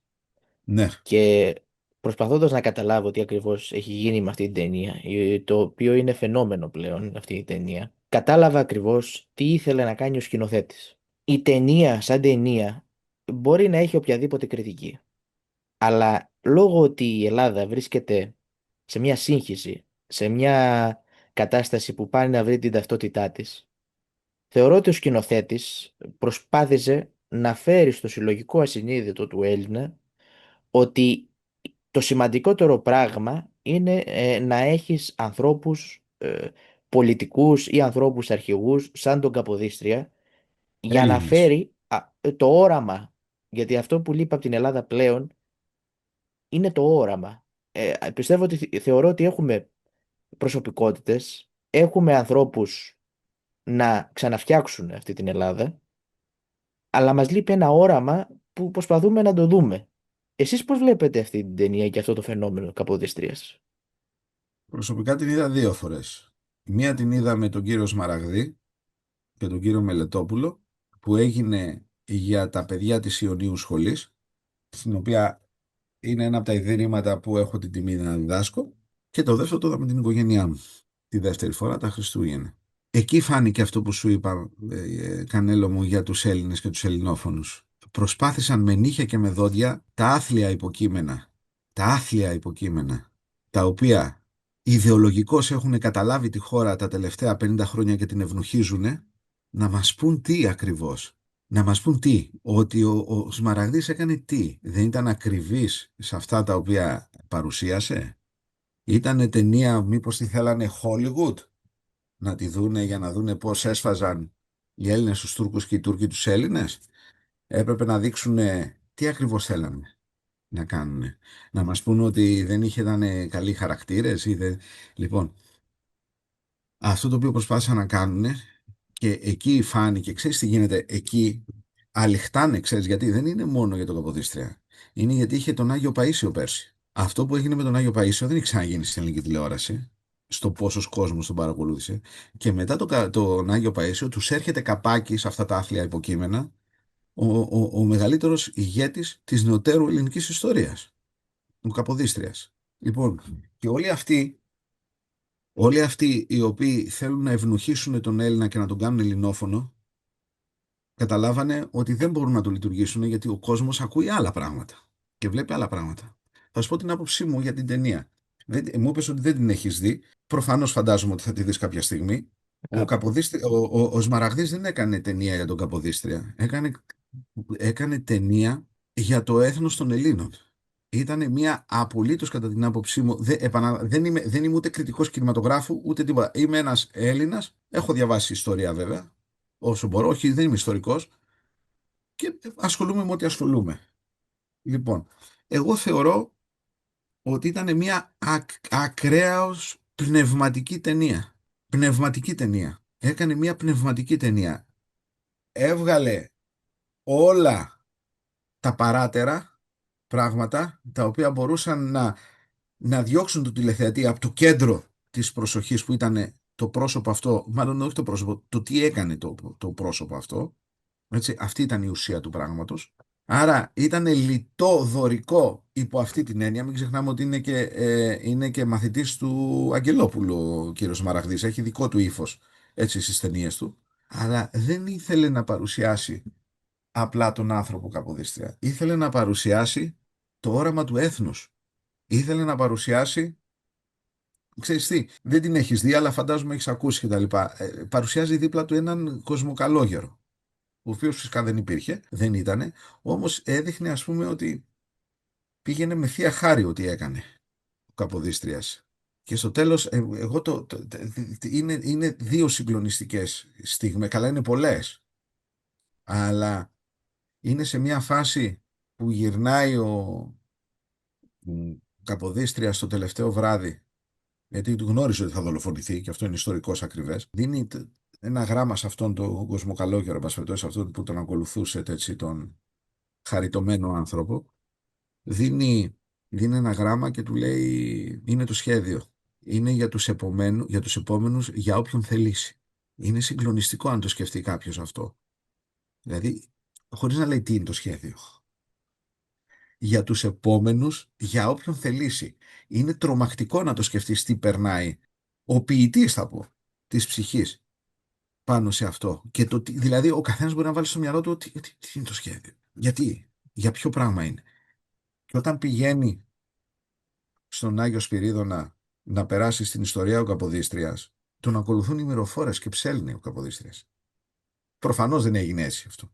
Αλλά ο Σμαραγδής δεν θέλει να δείξει, η άποψή μου είναι, δεν θέλει να δείξει τη ζωή του Καποδίστρια, θέλει να δείξει τη ζωή και το βίο του έθνους μας και ότι γενικά τι μπορεί να πετύχει αρκεί να το θελήσουμε. Κανέλο μου, είναι για όποιον θελήσει. Λοιπόν, για μένα αυτό έχω καταλάβει από αυτή την ταινία.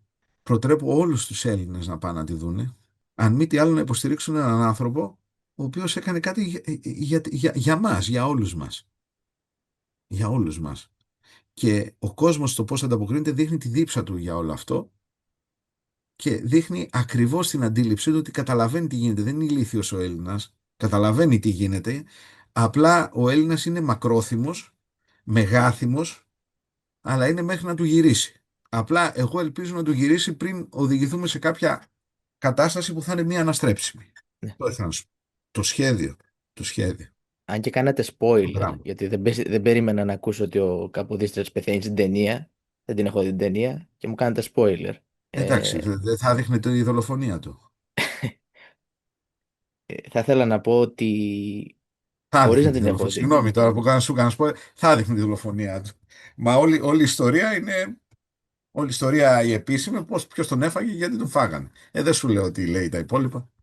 εγώ απλώς αυτό που ήθελα να πω και έτσι τελειώνω, είναι ότι ο κύριος Μαραγδής, χωρίς να το έχω ακούσει από κάπου, έκανε ταινία για τον Καποδίστρια, αλλά όχι τον Καποδίστρια, αλλά τον ερχόμενο Καποδίστρια. Απλώς δεν το έχουμε καταλάβει ακόμα. Αν το έχει ακούσει αυτό, συμπίπτει λίγο πολύ με αυτό που είπαμε, το σχέδιο, το γράμμα. Πέρασε περνάει σε όποιον θελήσει.